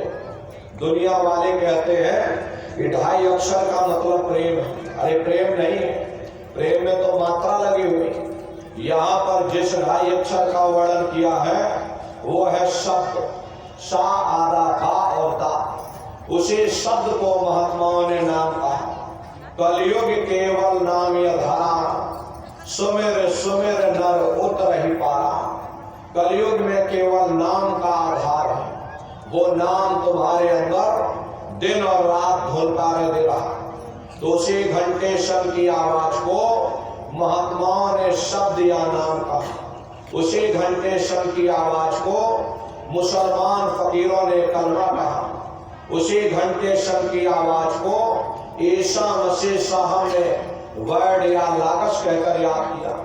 उसी घंटे शंख की आवाज को गुरु नानक साहब ने धुर की वाणी, सच्ची वाणी, अनहद वाणी कहकर याद किया। चीन में जो महात्मा हुए उन्होंने इसको ताओ कहकर के याद किया और हिंदू महात्माओं ने इसे देववाणी, आकाशवाणी कहकर के याद किया। और अलग अलग महात्माओं ने अपनी अपनी भाषा में हम लोगों को समझाने की कोशिश की कि भाई वो घंटे शंख की आवाज तुम्हारे अंदर गूंज रही, वो तुमको सुनाई पड़ेगी, लेकिन शुरुआती समय में ऐसा मालूम होगा कि कहीं बड़ी दूर पर घंटियां बज रही, लेकिन सुनाई हर एक को पड़ेगी। जब घंटे शंख की आवाज सुनाई पड़ने लग जाए तब आप सीटी की आवाज को छोड़ देना और घंटे शंख की आवाज को पकड़ लेना, क्योंकि सीटी की आवाज सिर्फ एक माध्यम है, आपको असली आवाज तक पहुंचा देगी। और जब आपको असली आवाज मिल जाए, यानी घंटे शंख की आवाज सुनाई पड़ने लग जाए, तब आप उस आवाज को पकड़ लेना, उसको आप सुनने लग जाना। जब आप उसको सुनने लग जाओगे तो सीटी की आवाज धीरे धीरे बंद हो जाएगी और घंटे शंख की आवाज बढ़ने लगेगी। बढ़ते बढ़ते इस कदर बढ़ेगी कि आपके रोम रोम में घंटे और शंख की आवाज गूंजने लगेगी। अरे बड़ी घनघोर आवाज होती है, बड़ी मधुर वो आवाज होती है। ये जो दुनिया के संगीत और गाने आप सुनते हो, ये संगीत उसके सामने कुछ नहीं है। जब आप उस रूहानी संगीत को सुनोगे, इतना भारी आनंद आपके ऊपर छा जाएगा, इतनी खुशी आपको होगी, ऐसा नशा आपके ऊपर चढ़ जाएगा, इतना आप उस आवाज में खो जाओगे कि आप धीरे धीरे सारी दुनिया को भूल जाओगे। क्योंकि उस आवाज में कशिश है। वो शब्द चुंबक है, वो आपको अपनी ओर खींचेगा, और जब खिंचाव होगा तो जीवात्मा का फैला हुआ प्रकाश ये 9 द्वारों से सिमटने लगेगा। अब ये 9 द्वार कौन कौन से हैं? देखो प्रेमी भाई बहन, अच्छी तरह समझ लो। 2 आंख, 2 कान, 2 नाक के सुराग, 1 मुंह और 2 मलमूत्र का रास्ता, ये शरीर के 9 दरवाजे हैं। सबसे पहला दरवाजा गुदा चक्र आता है। गुदा चक्र में गणेश जी वास करते हैं। गणेश जी यहाँ के मालिक हैं। ये 4 दल का कवल है। यहाँ पर पृथ्वी तत्व पाया जाता है। उसके ऊपर इंद्रिय चक्र आता है। इंद्रिय चक्र में ब्रह्मा जी वास करते हैं। ब्रह्मा जी यहाँ के मालिक हैं। ये 6 दल का कवल है। यहाँ पर जल तत्व पाया जाता है। उसके ऊपर ये नाभि चक्र आता है। नाभि चक्र में विष्णु जी वास करते हैं। ये 8 दल का कवल है। यहाँ अग्नि तत्व पाया जाता है। उसके ऊपर एक हृदय चक्र आता है। हृदय चक्र में शिव जी वास करते हैं। ये 12 दल का कवल है। यहाँ वायु तत्व पाया जाता है। वास्तव वो ऊपरी मंडलों में करते हैं, लेकिन उनका प्रकाश, उनकी किरणें इन चक्रों पर पड़ती हैं। उसी के ऊपर एक कंठ चक्र आता है। यहाँ आद्या महाशक्ति की किरणें पड़ती हैं। और आप सबसे ऊपर, आपकी जीवात्मा सबसे ऊपर दोनों आंखों के मध्य भाग में बैठी हुई है, जहां पर देवियां बिंदी लगाती हैं और पुरुष जहां टीका लगाते हैं। ये बिंदी टीका यहाँ इसीलिए लगाया जाता है क्योंकि यहाँ जीवात्मा बैठी है, उसका श्रृंगार किया जाता है। और कोई दूसरा कारण यहाँ बिंदी टीका लगाने का नहीं। लगाने को यहाँ लगा लो, यहाँ लगा लो, यहाँ लगा लो, लेकिन यहीं पर इसीलिए लगाया जाता है क्योंकि यहाँ जीवात्मा बैठी। यहीं पर बैठ करके जीवात्मा अपने प्रकाश को नीचे के चक्रों में फैलाती है, जिससे आपका ये शरीर चलता है, आपके पैर चलते हैं, आपके हाथ चलते हैं, शरीर का हर एक अंग चलता है। जब आप भजन करोगे और घंटे शंख की आवाज को सुनोगे तो उस आवाज में कशिश है। वो शब्द चुंबक है, वो आपको अपनी ओर खींचेगा, और जब खिंचाव होगा तो जीवात्मा का फैला हुआ प्रकाश ये 9 द्वारों से सिमट करके यहाँ 10वें द्वार पर एकाग्र हो जाएगा। और जैसे ही जीवात्मा का प्रकाश 9 द्वारों से सिमट करके यहाँ 10वें द्वार पर एकाग्र हुआ, तुरंत वो शब्द जीवात्मा को खींच करके इस शरीर से अलग कर देगा। फिर आप अपनी आंखों से देखिएगा, हमारा शरीर ये है और हम ये खड़े। आप अपने इस शरीर से अलग हो जाओगे। फिर प्रेमी भाई बहनों, यही जीवात्मा उसी शब्द को पकड़ करके और ब्रह्मांडों की चढ़ाई करेगी। जैसे चिड़िया होती है, चिड़िया घोंसले से निकल करके और आसमानों की उड़ान भरती है, शाम को फिर अपने घोंसले में चली आती। ऐसे तुम्हारी जीवात्मा इस शरीर रूपी घोंसले से निकल करके और ब्रह्मांडों की सैर करेगी, देवी देवताओं के दर्शन करेगी और घूम करके फिर अपने शरीर में प्रवेश कर जाएगी। हरे प्रेमी भाई बहनों, ये ब्रह्मा विष्णु महादेव जिनकी आप सभी लोग पूजा करते हो, आखिर ये है कौन? कभी आपने विचार नहीं किया होगा कि भाई जिनकी हम लोग पूजा कर रहे हैं, ये ब्रह्मा विष्णु महादेव ये कौन है? ये कहाँ पर रहते हैं? इनके माँ बाप कौन है? ये क्या काम करते हैं? राम कौन है? कृष्ण कौन है? ये कहाँ पर रहते हैं? ईश्वर कौन है? ब्रह्म कौन है? पार ब्रह्म कौन है? ये कहाँ पर रहते हैं? जरा संक्षिप्त में आप लोग समझ लीजिए, क्योंकि अगर इसका वर्णन किया जाए तो लाखों वर्ष लग जाएंगे, लेकिन एक लोक का वर्णन नहीं हो पाएगा। इतनी विशाल वहां की रचना है, लेकिन संक्षिप्त में आपको बताया जा रहा कि किन किन मंडलों को पार करते हुए कौन कौन से वहां मालिक मिलेंगे और किन मंडलों को पार करते हुए जीवात्मा अपने 5वें मंडल पर यानी सचखंड में वापस पहुंचेंगे। तो जब आप भजन करोगे और घंटे शंख की आवाज को पकड़ करके इस शरीर से अलग हो जाओगे, फिर उसी आवाज को पकड़कर ये जीवात्मा ब्रह्मांडों की चढ़ाई करती है। बड़े भारी रफ्तार पलक झपकते हैं जीवात्मा खरबों योजन ऊपर चली जाती है। हरे नंदारियों, ये सूरज चांद सितारों को पार करने के बाद सबसे पहले जो आपको लोक मिलेगा उसे महात्माओं ने शिवलोक कहा। शिवलोक तमोगुणी स्थान है, वहां के मालिक शिव जी हैं, वो पार्वती जी के साथ उस लोक में विराजमान है। चैतन्य धार जो ऊपर से आ रही, जिसे महात्माओं ने गंगा कहा, वह अपना केंद्र बिंदु शिवलोक को बनाती है। इसीलिए शिव जी की जटा में गंगा दर्शाई जाती। इस लोक में असंख्य जीवात्माएं रहती और ये सभी जीवात्माएं शिव स्वरूप में मौजूद होती हैं। जब आप भजन करोगे और घंटे शंख की आवाज को पकड़ करके सूरज चांद सितारों को लांग करके जब शिवलोक में आप पहुंचोगे, शिव जी का प्रत्यक्ष दर्शन करोगे, तो आपका स्वरूप भी शिव के समान यानी कि शिव स्वरूप हो जाएगा। और शिव जी का दर्शन करने के बाद में फिर घंटे शंख की आवाज को पकड़कर फिर जब आप ऊपर चढ़ोगे, उसी के ऊपर ब्रह्मा जी का लोक मिलेगा। ब्रह्मा जी का लोक वो रजोगुणी स्थान है, वहां के मालिक ब्रह्मा जी हैं। वहां गायत्री, सावित्री और सरस्वती उस लोक में विराजमान है। वहां पर वेद ध्वनियां सदा उस लोक में उच्चारण होती रहती है। और ब्रह्मा जी का दर्शन करने के बाद में फिर घंटे शंख की आवाज को पकड़ करके फिर जब आप ऊपर चढ़ोगे, उसी के ऊपर विष्णु लोक मिल जाएगा। विष्णु लोक सतोगुणी स्थान है, वहां के मालिक विष्णु जी हैं। उनका बड़ा मनमोहक स्वरूप है। उनकी 4 भुजाएं हैं और चारों भुजाओं में शंख, गदा, पद्म और चक्र सुशोभित है। और आप क्षीर सागर में लक्ष्मी जी के साथ विराजमान हैं। ये तीनों देवता ब्रह्मा, विष्णु और महादेव अपने अपने लोक में बैठ करके राज्य कर रहे हैं। एक रचयिता है जो हम जीवों को रचता है, एक पालनहार है जो जीवों को पालता है, एक संहार करता जो जीवों को नष्ट कर देता। एक का काम है घड़े को बनाना, एक का काम है घड़े की सुरक्षा करना और एक का काम है घड़े को फोड़ देना।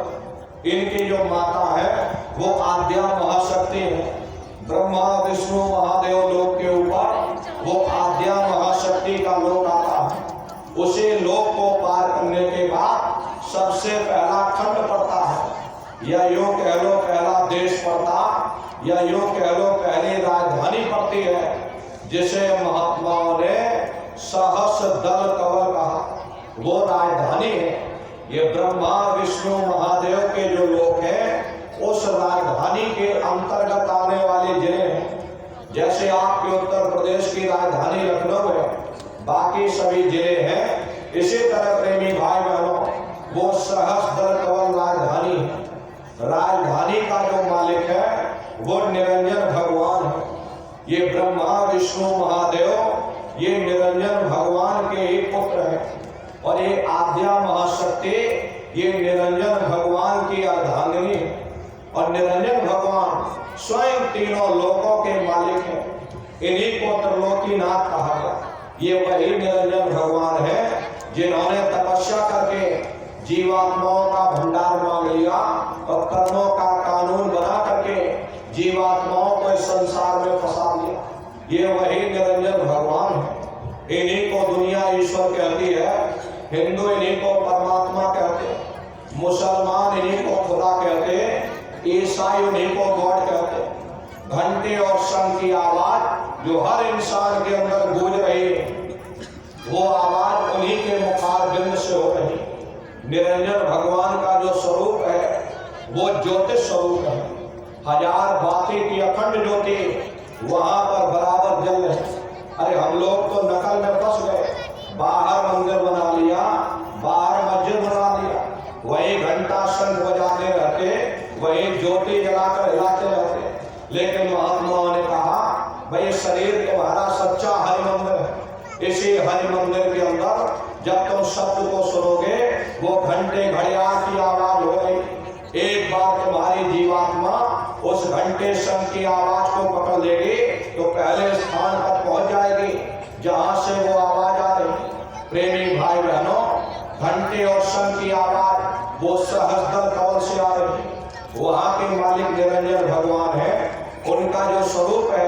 वो ज्योतिष स्वरूप है।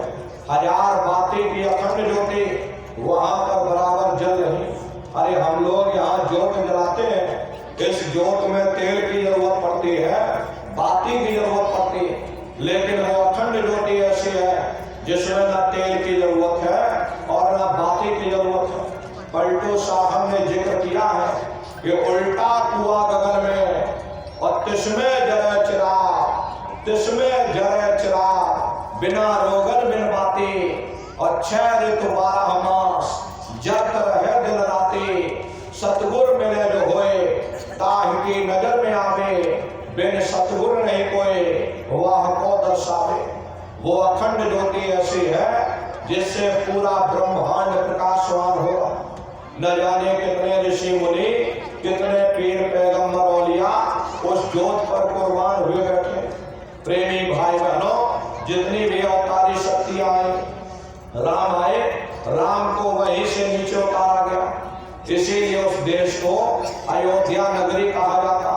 और जितने देवी देवता ब्रह्मा विष्णु और महादेव, आपकी उत्पत्ति वहीं से हुई। अरे गोस्वामी जी महाराज, यही चित्रकूट के बगल में राजापुर में जन्म हुआ। गोस्वामी जी महाराज का जब उन्होंने साधना किया और साधना करके जब ऊपर पहुंचे, तभी उन्होंने अपनी धर्म पुस्तक में लिख दिया कि अति विचित्रता लोक अनेका, रचना अधिक एक ते एका। विचित्र विचित्र भांत के वहां पर लोग बने हुए, एक से सुंदर एक महल बने, जिनके फर्श पर न जाने कितना सोना चांदी और कितने हीरे जवाहरात जड़े हुए। वहां के बाग और बगीचों की सुंदरता देखोगे, अरे एक एक वहां का वृक्ष लाखों लाख जोजन मील की बुलंदी रखता।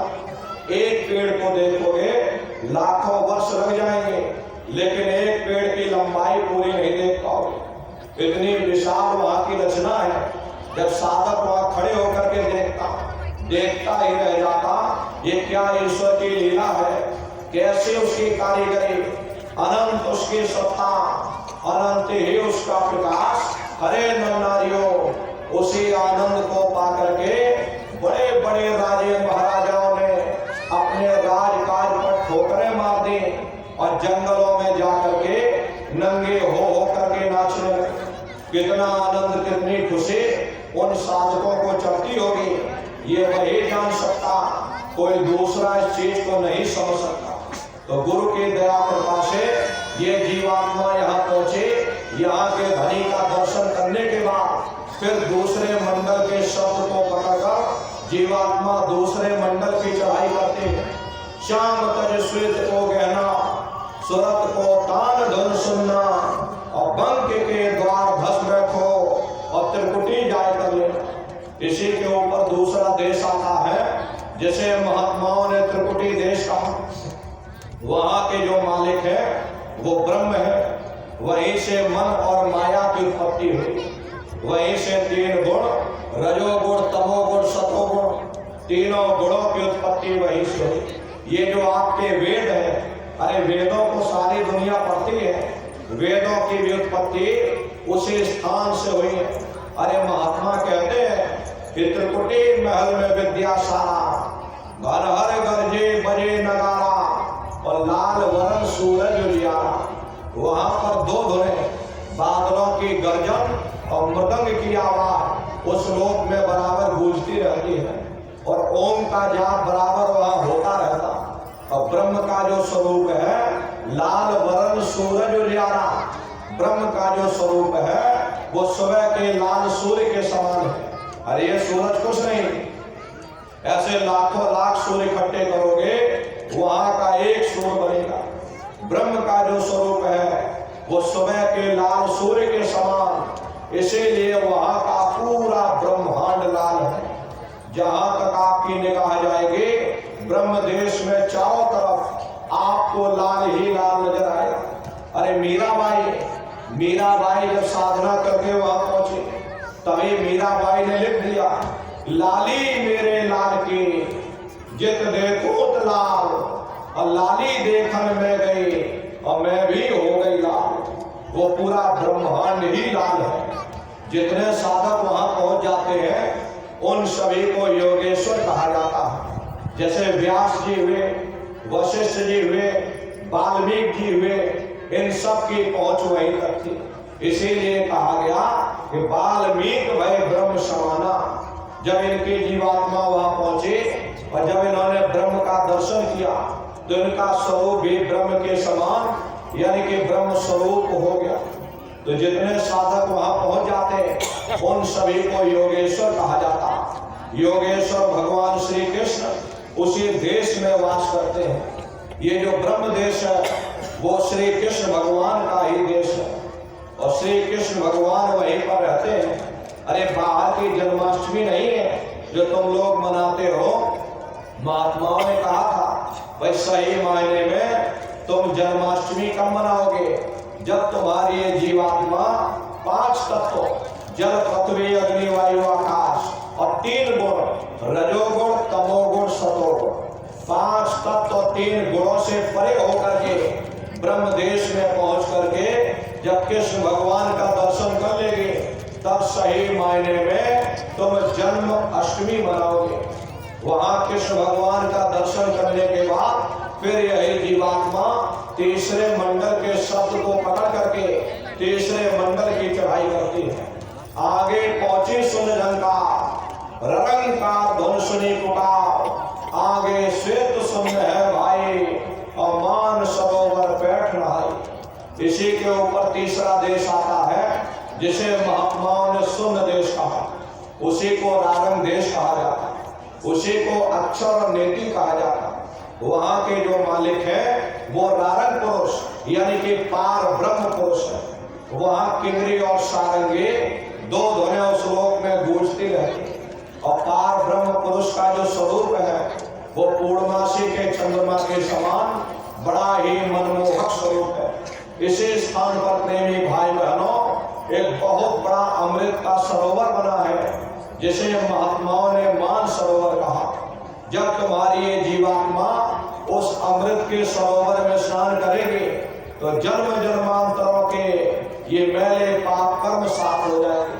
अरे यहाँ के पानी से तुम्हारे कर्मों की सफाई नहीं होने वाली। ये बाहर का पानी तुम्हारे शरीर के मैल को धो सकता, लेकिन जो पापों का मैल है जो अंतःकरण में गंदगी जमा वो जब साफ होगी जब आप तीसरे मंडल पर पहुंच करके उस गंगा में डुबकी लगाओगे। उसमें स्नान करने के बाद में ये जीवात्मा हंस रूप हो जाती है।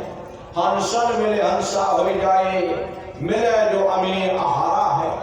जीवात्मा का खुद का प्रकाश उस अमृत के सरोवर में स्नान करने के बाद में 16 सूर्य के बराबर होगा। तब फिर यही जीवात्मा चौथे मंडल के शब्द को पकड़ करके चौथे मंडल की चढ़ाई करती है। 2 पर्वत के संग निहारो और भंवर गुफा के संत पुकारो। 2 पर्वतों को पार करने के बाद वो बड़ा सुंदर देश आता जिसे महात्माओं ने भंवर गुफा कहा। वहां के जो मालिक हैं वो सोहम पुरुष।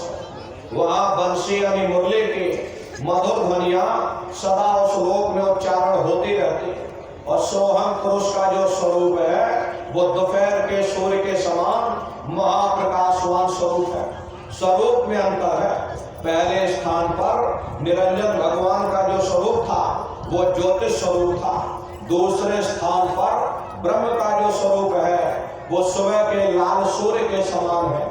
तीसरे स्थान पर पार ब्रह्म का जो स्वरूप है वो पूर्णमासी के चंद्रमा के समान है।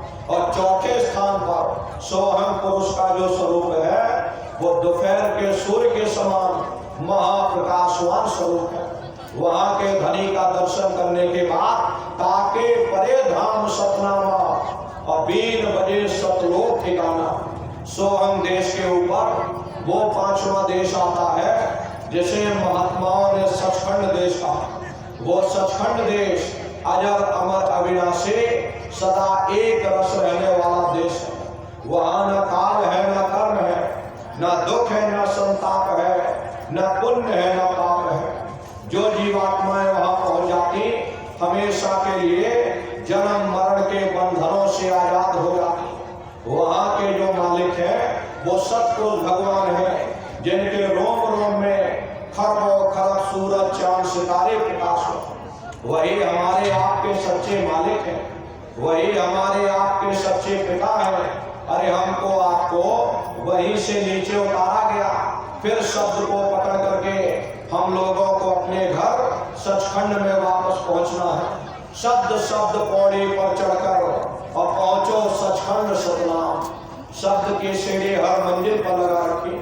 आपने भजन किया, घंटे शंख की आवाज को पकड़ा तो आप पहले स्थान पर पहुंच जाओगे। वहीं से दूसरे मंडल का शब्द सुनाई पड़ेगा, उसको आप पकड़ लोगे तो दूसरे मंडल पर चढ़ जाओगे। ऐसे शब्द दर शब्द, मंजिल दर मंजिल ये जीवात्मा अपने देश सचखंड में वापस पहुंच जाती। तो शब्द कब पकड़ में आएगा? जब आप भजन करोगे। और भजन कैसे किया जाएगा, एक बार फिर से आप लोग समझ लो। आंख और कान को बंद कर लेना, ऊंचा ध्यान दे करके सुनिएगा, लेकिन मन को रोकने की कोशिश करिएगा। ये मन ऐसे समय पर जरूर भागेगा। आप अपने आप को कितना भी अंधेरी कोठरी में बंद कर लो, अरे शरीर बंद पड़ा रहेगा, लेकिन मन सारी दुनिया में भ्रमण करेगा। अभी यहाँ सत्संग में बैठे हो, शरीर बेचारा यहाँ बैठा, लेकिन मन आपका भाग रहा। किसी को पानी पीने जाना, मन पानी पीने पहुंच गया। कोई दुकान दफ्तर छोड़कर आया तो मन दुकान दफ्तर में पहुंच गया। किसी को धान काटने जाना तो मन धान काटने पहुंच गया। तो प्रेमी भाई बहनों, ये मन भागता रहता। जिन्होंने मार मन डाला उन्हीं को सूरमा कहना, और बड़ा बैरी मन घट में इसी का जीत ना करना। अगर दुनिया में कोई हमारा दुश्मन है, वह केवल हमारा मन है। ये मन रूपी रावण कब मरेगा? जब 9 द्वारों पर फतेह हासिल करके तुम 10वें द्वार पर चढ़ जाओगे, तब सही मायने में दशहरा मनाई जाएगी। ये बाहर की दशहरा नहीं है जो लकड़ी का रावण बना देते हो और फूंक फांक करके घर चले आते, कहते भाई हमने रावण मार दिया। अरे महात्माओं ने कहा था कि सही मायने में तुम विजयदशमी कब मनाओगे? जब 9 द्वारों पर फतेह हासिल करके तुम यहाँ 10वें द्वार पर चढ़ जाओगे, तब सही मायने में विजयदशमी मनाई जाएगी। तब ये मन रूपी रावण मरेगा। तब तुम्हारी ये जीवात्मा ये शब्द को पकड़ करके, अरे इसी जीवात्मा को महात्माओं ने राम भी कहा। आपकी धर्म पुस्तकों में लिखा है, एक राम दशरथ का बेटा, एक राम घट घट में लेटा, एक राम का शकल पसारा, और एक राम है सबसे न्यारा। एक वो राम है जो अयोध्या के वासी है, एक राम घट घट में लेटे, यानी हमारी आपकी जीवात्मा जो हर एक के अंदर मौजूद है। महात्माओं ने कहा भाई एक वो राम है, एक राम का शकल पसारा, यानी पहले स्थान के मालिक वो निरंजन भगवान जिनका ये पूरा पसारा है, पूरा संसार है। महात्माओं ने कहा भाई एक वो राम है, और एक राम है सबसे न्यारा, 5वें स्थान के मालिक वो सतपुरुष भगवान जो हमारे आपके सच्चे पिता है। महात्माओं ने कहा भाई एक वो राम। तो महात्मा तो उस राम की महिमा गाते हैं। जब ये मन रूपी रावण मर जाएगा, तब तुम्हारी ये जीवात्मा ये राम शब्द को पकड़ करके और जब पहले स्थान पर पहुंचेगी, वहां निरंजन भगवान के स्वरूप का यानी ज्योतिष स्वरूप का दर्शन करेगी।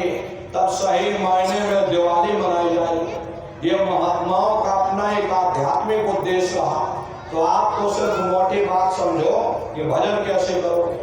आंख कान को बंद करना, ऊंचा ध्यान दे करके सुनिएगा, सीटी जैसी आवाज मिलेगी, उसको पकड़ लेना, उसको सुनते रहना, सुनते सुनते उसी में लीन हो जाओ। जब आप उसमें लीन हो जाओगे तो कुछ समय बाद में आपको दोबारा अनुभव होगा कि कहीं बड़ी दूर से एक महीना बाद घंटे और शंख की आवाज हमारे कानों में गूंज रही। जब घंटे शंख की आवाज सुनाई पड़ने लग जाए, तब आप सीटी की आवाज को छोड़ देना और घंटे शंख की आवाज को पकड़ लेना। एक बार प्रेमी भाई बहनों, आप उस आवाज को पकड़ लो, फिर वो आवाज आपको नहीं छोड़ेगी, खींच करके शरीर से अलग कर देगी। रोज आना, रोज जाना, रोज ब्रह्मांड रोज आसमानों की उड़ान भरना, रोज अपने शरीर में, अपने घोंसले में फिर वापस चले आओ। तो ये भजन करने का तरीका। भजन का मतलब है भजो, अपने घर वापस चलो। तो सुमरन, ध्यान और भजन, ये 3 क्रियाएं आपको बताई गई। नित्य नियम से आप लोग करिएगा। रास्ता बिल्कुल सच्चा है, आप करोगे आपको अनुभव होगा, दिखाई भी देगा और सुनाई भी पड़ेगा। लेकिन इतना ध्यान रखिएगा, जो भी दिखाई सुनाई पड़े आप लोग किसी को बताइएगा नहीं। बहुत से प्रेमी गलती कर देते हैं और खुशी के मारे दूसरों को बता देते। इतनी उस समय पर खुशी होगी कि आप अपनी खुशी को हजम नहीं कर पाओगे और दूसरों को बोल दोगे कि हमको ऐसे ऐसे ब्रह्मांड दिखे, नदी, पेड़, पहाड़, झरने दिखे। अगर आपने दूसरों को बता दिया, वो ऊपर बैठा हुआ वहीं से बंद कर देगा, फिर दिखाई सुनाई देना हमेशा के लिए बंद हो जाएगा। ये गूंगे की मिठाई है, ये परमार्थी दौलत है।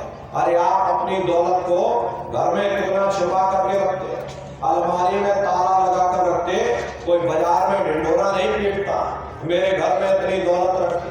अब अगर ढिंढोरा पीटोगे तो चोर चोरी कर ले जाएंगे।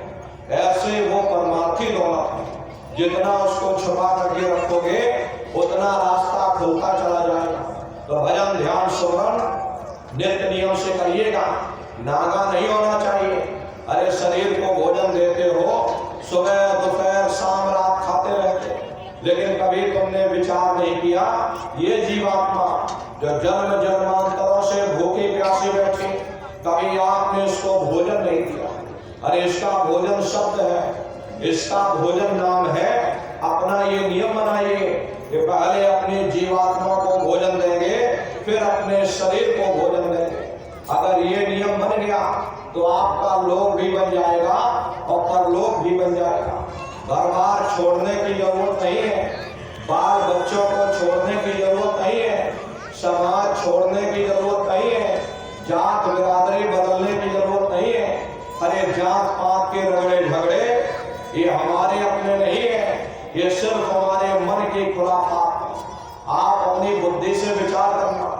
जब गुरु नानक साहब नहीं आए थे तब कोई सिख नहीं था, जब मोहम्मद साहब नहीं आए थे तब कोई मुसलमान नहीं था, जब ईसा मसीह साहब नहीं आए थे तब कोई ईसाई नहीं था। और पीछे लौटते चले जाओ तो केवल मनुष्य ही मनुष्य रह जाते। ये रगड़े झगड़े किसने पैदा किए? हमारे मन में पैदा किए। अरे किसके लिए? केवल अपने स्वार्थ के लिए। अरे प्रेमी भाई बहनों, परमात्मा ने कोई जात पात नहीं रखा। परमात्मा ने इंसान बनाकर तुमको जमीन पर भेजा था। ये जल सबके लिए एक समान है, वायु सबके लिए एक समान है, प्रकाश सबके लिए एक समान है। परमात्मा ने कभी कोई भेदभाव पैदा नहीं किया। ये भेदभाव यहाँ आकर हम अज्ञानी मनुष्यों ने कर डाला। अरे महात्मा कहते हैं वह जाति पाति पूछा नहीं कोई, और हरि का भजय सो हरि का होई। लोग यहाँ जात पात बनाते बनाते मर गए। लेकिन ऐ नरनारियों, जब तुम्हारी ये जीवात्मा इस मनुष्य रूपी चोले को छोड़ करके और धर्मराज के दरबार में पहुंचेगी, वहां न तुमसे ये पूछा जाएगा कि तुम किस जाति के हो, तुम किस कौम के हो, तुम किस मजहब के हो, तुम हिंदू हो या मुसलमान हो, हिंदुस्तान से आए हो या पाकिस्तान से आ गए हो। अरे वहां तुम्हारे कर्म देखे जाएंगे, भक्ति भाव देखा जाएगा, मालिक से मिलने का प्रेम और प्यार देखा जाएगा। कोई भी महात्मा ये जात पात के रगड़ों झगड़ों में नहीं पड़ता। अगर महात्मा किसी जात की बात करता है, महात्मा किसी कौम या मजहब की बात करते, या महात्मा हिंदू या मुसलमान की बात करते, वो महात्मा हो ही नहीं सकते। अरे महात्माओं की एक ही जाति है, वो है मानव जाति। और इसी मानव जामे में बैठ करके तुम्हें उस मालिक की भक्ति करनी है। अरे प्रेमी भाई बहनों, इसीलिए महात्मा कहते हैं कि भाई उस मालिक को प्राप्त करने के लिए तुम्हें जात पात बदलने की जरूरत नहीं, तुम्हें समाज छोड़ने की जरूरत नहीं, तुम्हें जंगलों पहाड़ों में भटकने की जरूरत नहीं, तुम्हें साधु सन्यासी और बाबा बनने की जरूरत नहीं। अरे भाई तुम अपने अपने घर परिवार में रहो, अपने अपने अपने बाल बच्चों के साथ रहो, मेहनत ईमानदारी से काम करो और 24 घंटे में घंटा 2 घंटा अपनी जीवात्मा के कल्याण के लिए सुरत शब्द नाम की कमाई यानी सुमरन ध्यान और भजन करिएगा। यही दौलत अंत समय में तुम्हारे काम आएगी। बाकी सब रगड़ा झगड़ा ये सब तुम्हारा यहीं पड़ा रह जाएगा। इसलिए वो दौलत कमा लो जो अंत समय में तुम्हारे काम आवे। भजन ध्यान और सुमरन बराबर आप लोग करते रहना और सभी लोग शाकाहारी रहिएगा, क्योंकि हमारे गुरु महाराज ने शाकाहार पर विशेष जोर दिया। गुरु महाराज बराबर कहते थे, ए बच्चा तुम लोग शाकाहारी रहना, शाकाहार का प्रचार करते रहना, इसी से देश और दुनिया में भारी परिवर्तन होगा। अरे नर नारियों, परिवर्तन कोई कानून बनाने से नहीं होता, परिवर्तन कोई आंदोलन करने से नहीं होता, परिवर्तन कोई तोड़ फोड़ करने से नहीं होता। परिवर्तन तब होता है जब लोगों के विचार बदलते हैं, लोगों की भावनाएं बदलती हैं। और विचार जब बदलेंगे जब लोगों का खान पान शुद्ध होगा। अरे देशी कहावत है, जैसा खाए अन्न और वैसा होए मन। जब इंसान पशुवृत्ति भोजन करेगा उसकी बुद्धि स्वतः ही पशुओं जैसे हो जाएगी, सोच विचार उसका चिंतन स्वतः ही पशुओं जैसा हो जाएगा। फिर जिस शराब के नशे में माँ बहन बेटी की पहचान खत्म हो जाए, उस शराब को पी करके यह कैसे पता चलेगा कि क्या अच्छा और क्या बुरा है। यही कारण है कि आज घर समाज में यह दुनिया भर के अत्याचार, दुनिया भर के व्यभिचार फैले हुए। अरे नर नारियों, हम लोग मंदिर बनवाते हैं, हम लोग मस्जिद बनवाते, उन मंदिरों में नहा धो करके जाते, कहते भाई परमात्मा के रहने की जगह हमें नहा धो करके चलना चाहिए, फूल अगरबत्ती ले जाना चाहिए। कोई उन मंदिरों में कूड़ा कचरा नहीं डालता। अगर कूड़ा कचरा डालोगे तो आपस में लाठियां चल जाएंगी। फिर ये जो हरि मंदिर है, ये पंच भौतिक शरीर जिसे महात्माओं ने हरि मंदिर कहा, इसमें तुम हाड़ मांस के लोथड़े डालते हो, शराब के कपड़े डालते हो, अपने बनाए हुए ईट गारे के मंदिर की तुम कद्र करोगे और परमात्मा के बनाए हुए इस हरि मंदिर की कद्र नहीं करोगे तो सख्त सजा मिलेगी। अरे महात्माओं ने लिखा है कि तिल भर मच्छी खाई के कोटि गौदय दान और काशी करवट जामरे निश्चय नरक निदान। यदि दिल भर भी मच्छी खा करके फिर चाहे कोटान कोट गौओं का दान करो और काशी में जाकर के मत्था रगड़ते रगड़ते अपनी जीवन लीला को वहीं बिता दो, फिर भी तुमको तुम्हारे गुनाहों की सजा मिलेगी, कोई बच नहीं सकता। क्योंकि कर्म भूमि है, यहाँ तुम जैसे कर्म करोगे वैसा फल तुमको मिलेगा। देखिए इस कर्म भूमि पर कृष्ण भगवान तक नहीं बच पाए। उस समय बाली को छिप करके बाण मारा, वही कृष्ण अवतार में बहेलिया बन के आ गया। कृष्ण भगवान के पैरों में पद्म चमकता था, हिरण की आंख समझ करके निशाना मार दिया। और जब पास में आकर देखा कृष्ण भगवान थे, अफसोस करने लगे। लेकिन कृष्ण भगवान ने उसको समझाया कि इसमें तुम्हारा कोई दोष नहीं, उस समय हमने तुमको मारा, आज तुमने हमको मार दिया, हमारा तुम्हारा अदला बदला पूरा हो गया। कर्म प्रधान विश्व रचना का, जो जस करे सो तस फल चाखा। ये कर्मों का ऐसा देश है, यहाँ तुम जैसे कर्म करोगे वैसा फल तुमको मिल जाएगा। अरे प्रेमी भाई बहनों, धृतराष्ट्र ने कृष्ण भगवान से पूछा, हे केशव में अंधा क्यों? मुझे 100 जन्मों की खबर है, मैंने 100 जन्मों में कोई ऐसा कर्म नहीं किया जिससे मैं अंधा होता। कृष्ण भगवान ने सिर पर हाथ रखकर कहा, जरा और पीछे जाकर देखो। देखा तो 106 जन्म का कर्म निकला। प्रेमी भाई बहनों, ये कर्मों का बड़ा पेचीदा जंजाल है। बड़े बड़े ऋषि मुनि, बड़े बड़े पीर पैगंबर औलिया, बड़े बड़े देवी और देवता ये कर्मों के जाल में फंसकर धोखा खा गए। कृष्ण भगवान ने उद्धव से कहा, हे उद्धव, ये जो तुम चीटा देख रहे हो ये कई बार इंद्र बन चुका। अरे नर नारियों, जब स्वर्गों का राजा इंद्र वह अपने कर्मों के कारण चीटा बन सकता, तो हम दुनिया के जीवों का क्या हाल होगा, हम लोग विचार नहीं कर पाते। इसलिए प्रेमी भाई बहनों, आप सभी लोग शाकाहारी रहिएगा और शाकाहार का प्रचार अपने अपने क्षेत्रों में आप लोग बराबर करते रहना। ये बहुत बड़ा धर्म का प्रचार प्रसार है। अरे सतयुग कैसे आएगा, राम राज कैसे आएगा? राम राज कोई भाषण देने से नहीं आएगा। राम राज जब आएगा जब आप धर्म का प्रचार प्रसार करोगे, और धर्म का प्रचार प्रसार करने की जिम्मेदारी हम समस्त प्रेमी भाई बहनों की है। ये ठेका कोई साधु महात्माओं ने नहीं ले रखा। अरे प्रेमी भाई बहनों, अरे धर्म का प्रचार तो कोई भी कर सकता, कोई जरूरी नहीं है कि धर्म का प्रचार केवल साधु महात्मा ही करेंगे।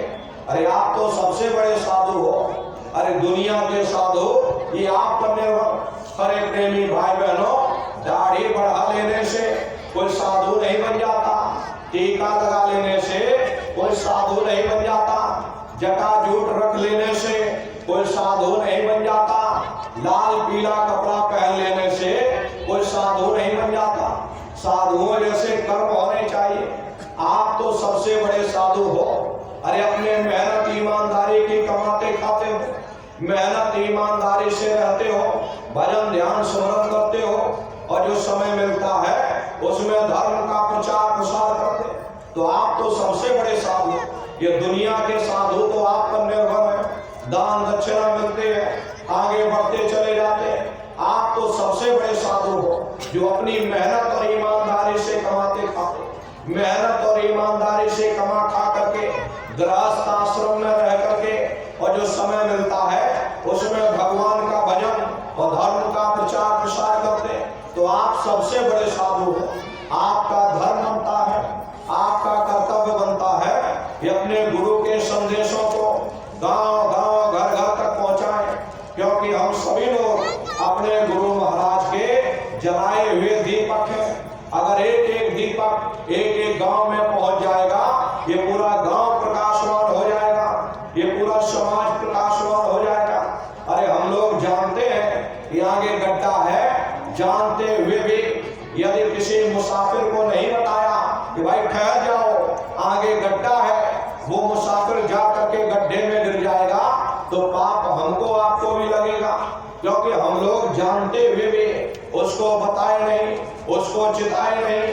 अगर चिता दिए होते वो गड्ढे में गिरने से बच जाता, तो पाप हमको आपको भी लगेगा, क्योंकि जानते हुए नहीं बताए। इसलिए प्रेमी भाई बहनों, आपकी जिम्मेदारी बनती, आपका कर्तव्य बनता कि अपने गुरु के संदेशों को अरे मीराबाई की तरह जन जन के बीच में गा दिया जाए। अरे ऊपर जाकर पूछा जाएगा कि तुमको जब मनुष्य शरीर मैंने दिया, सारी जिंदगी तुम अपने लिए करते रहे, या तुमने कोई धर्म का प्रचार प्रसार किया? उस समय तुम कहने योग्य हो जाओगे, नहीं हमने धर्म का प्रचार किया, हमने इतने लोगों को शाकाहारी बनाया, इतने लोगों को दरबार में लेकर के आए, इतने लोगों को हमने भजनानंदी बना दिया। वही तुम्हारे लेखे जोखे में लिखा जुखा जाए। अरे अपने लिए तो हर कोई जी लेता है, जानवर भी अपना पेट पाल लेते हैं, बाल बच्चे जानवर भी पैदा कर लेते हैं, लेकिन कोई ऐसी अनोखी चीज जो केवल तुम मनुष्य शरीर में रह करके कर सकते, वो केवल परमात्मा की भक्ति है और धर्म का प्रचार प्रसार है।